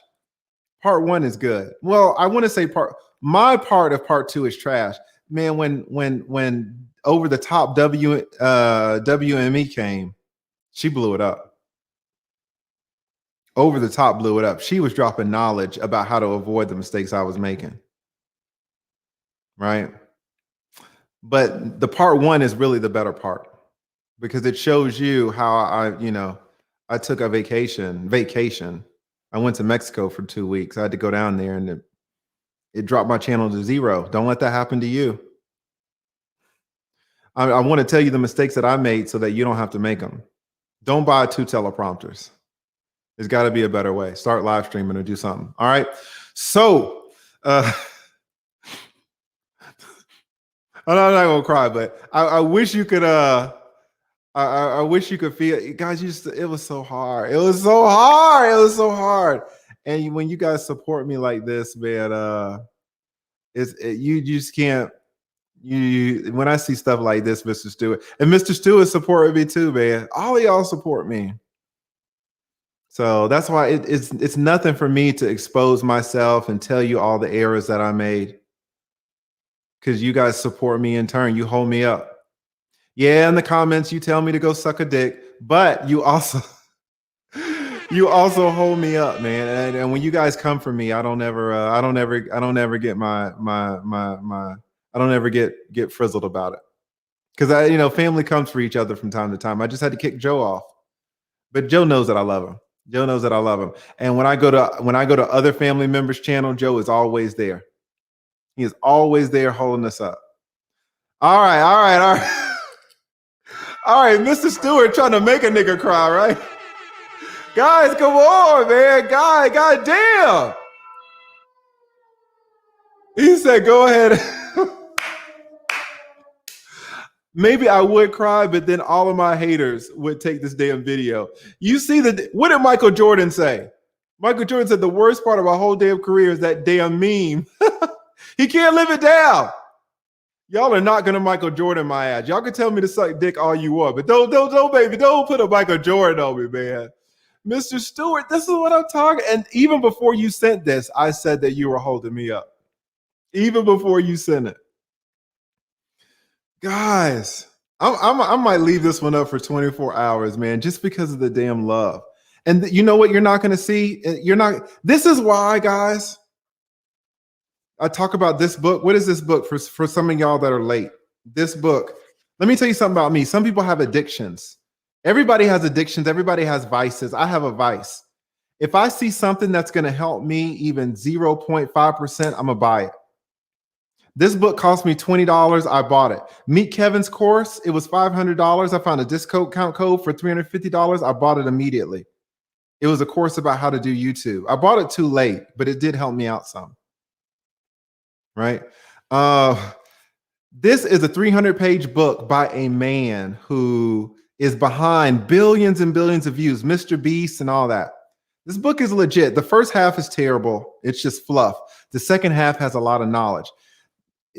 There's nothing with Mr. Stewart, Mr. Stewart and Cool G's and Mario World. It doesn't do justice to what we have here.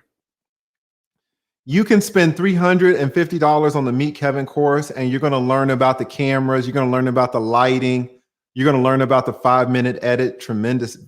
These white people aren't going to tell you about this stuff. About the Mr. Stewarts, about the Cool G's, Heating and Air, about the Mario Worlds, how we hold each other up. You can't find in this book where O'Shea Jackson says, if I need some money real quick, I'll get on a stream and my people will hold me up. I don't have to apply for a job anymore.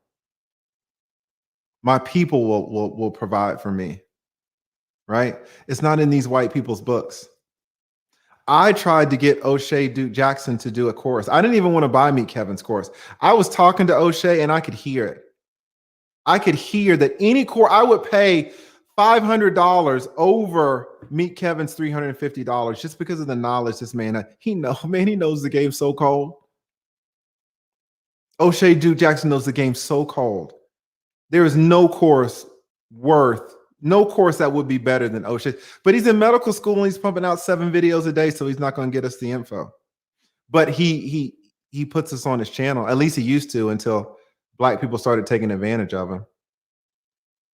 But he gave me my start. He put me on. He's put on so many people, which has inspired us to put each other on. Man, O'Shea Duke Jackson, in my book, he's the king of the damn YouTube sphere for me. But this is what he's talking about. Shout out to Cool G's Heating and Air. Shout out to Mr. Stewart. Trying to make me cry. Listen, if it was just me and him, maybe I shed a tear, but y'all ain't gonna do me like Michael Jordan. I got enough people hating on me anyway. Somebody did a video on me yesterday, hating on me. Right? 2 people that I don't know. One was an attorney, if you can believe that. 2 black men hating on me for no reason. Right? So if you had me crying on here, Mr. Stewart, you're trying to set me up for failure.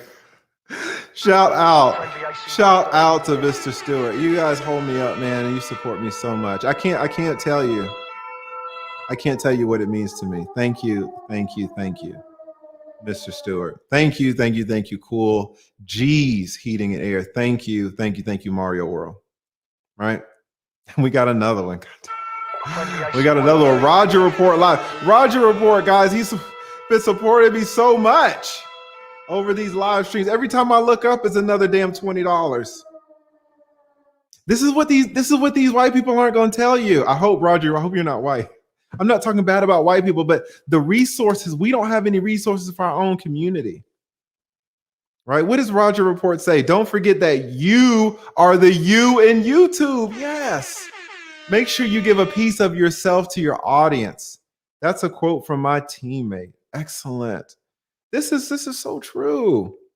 And I was not getting myself across when I'm sitting here with my iPad or when I'm trying to read the damn teleprompter. Right? Parental alienation.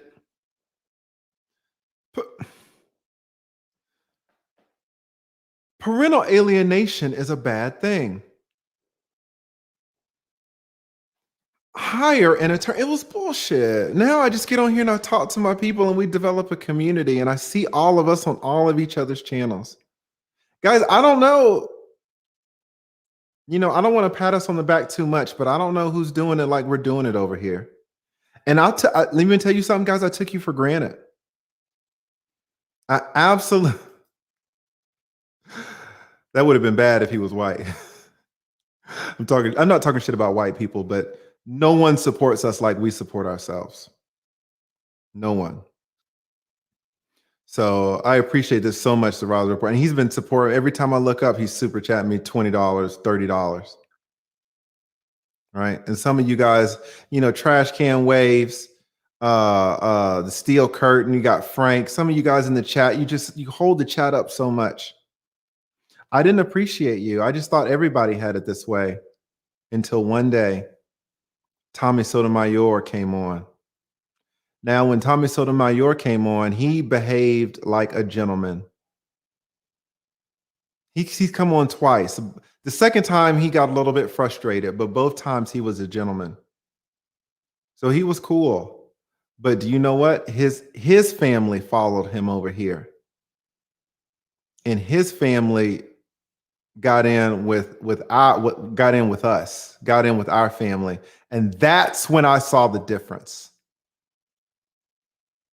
That's when I saw, oh my God. And moderators, we were banning people left and right.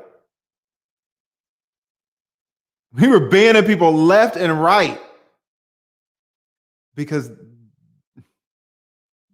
that community was so toxic. And that's not a shot at Tommy, I suppose, because Tommy behaved like a gentleman over here. I'm not going to say he didn't when he did. But that day, when I looked over at the chat and was reading the chat and was like, Jesus Christ, what is going on? Right? I don't know who has it like us. We're not the only ones, right? And maybe it's, you go to Kevin Samuels, right? Everybody loves what's going on over there. So I don't want to say we're the only ones, but man, he says I'm about as black as they come. I'm about as black as they come.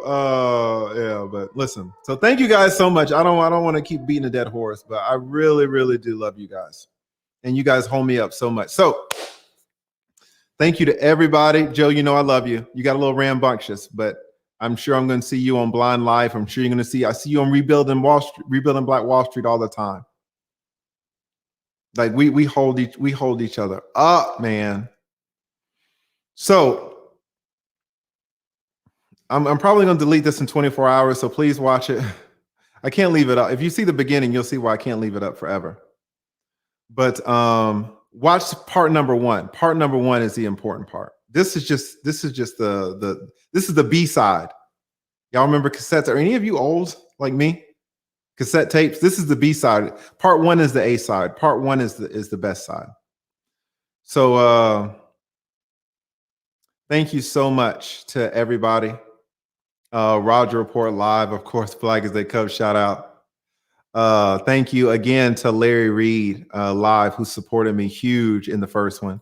Thank you again to Cool G's Heating and Air, man. The love, crazy, right? Equally, thank you so much to Mr. Stewart, who not only is super generous in this stream, but it's held me up before. All of you guys hold me up. I don't really know what to say, man. But yeah, so thank you guys, just really from the bottom of my heart. I'm kind of speechless. Everybody's like, lead attorney, why don't you get to the point? Because I'm an attorney and I can talk forever. But when I see stuff like this, I mean, I really don't know what to say. You know, when I see stuff like this, what can you say? When you started how I was doing it. You almost got me. Guys, come on. Guys, come on, man. God. Guys, goddamn. Come on, man. Man. Oh. Guys. I mean, I don't really I don't really know what to say, man.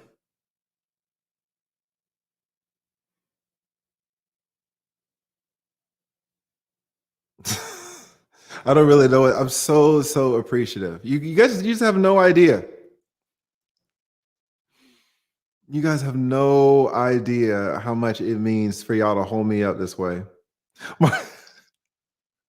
Please, somebody cry for me, man, because they're gonna fuck me up. Let Tommy Sotomayor catch me crying. Let Tommy Sotomayor catch me crying. Cool Jesus, see what I'm blaming you. I'm blaming you, man. If you knew how Cool G's, man. Thank you guys so much. It's the brothers and the sisters, how we hold each other up. It's ridiculous. It is absolutely ridiculous. What if Paulina said, don't do it? Paulina says, don't do it. Do not let Tommy catch you like that. Don't let Tommy do you like that. Tommy would do me like that. But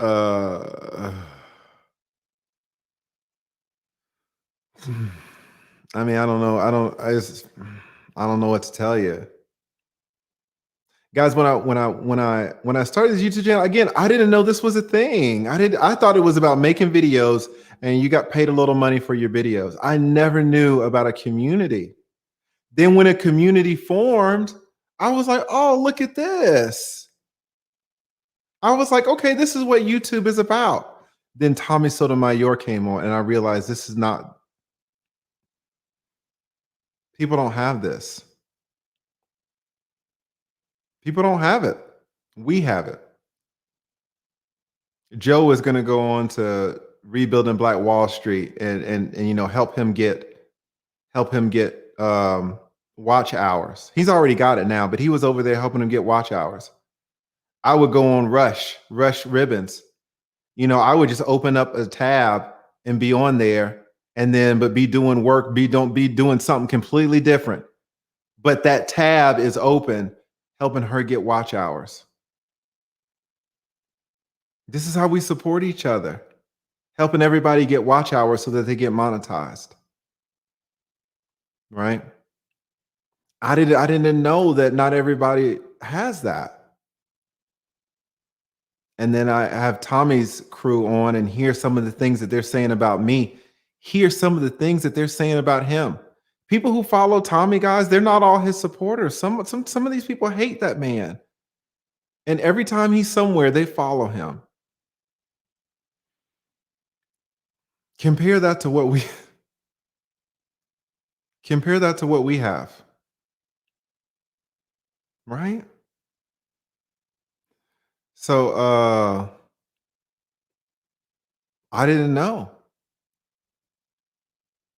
And again, this isn't a shot. This is not a shot at Tommy, because, you know, he doesn't want those people saying all that stuff about him.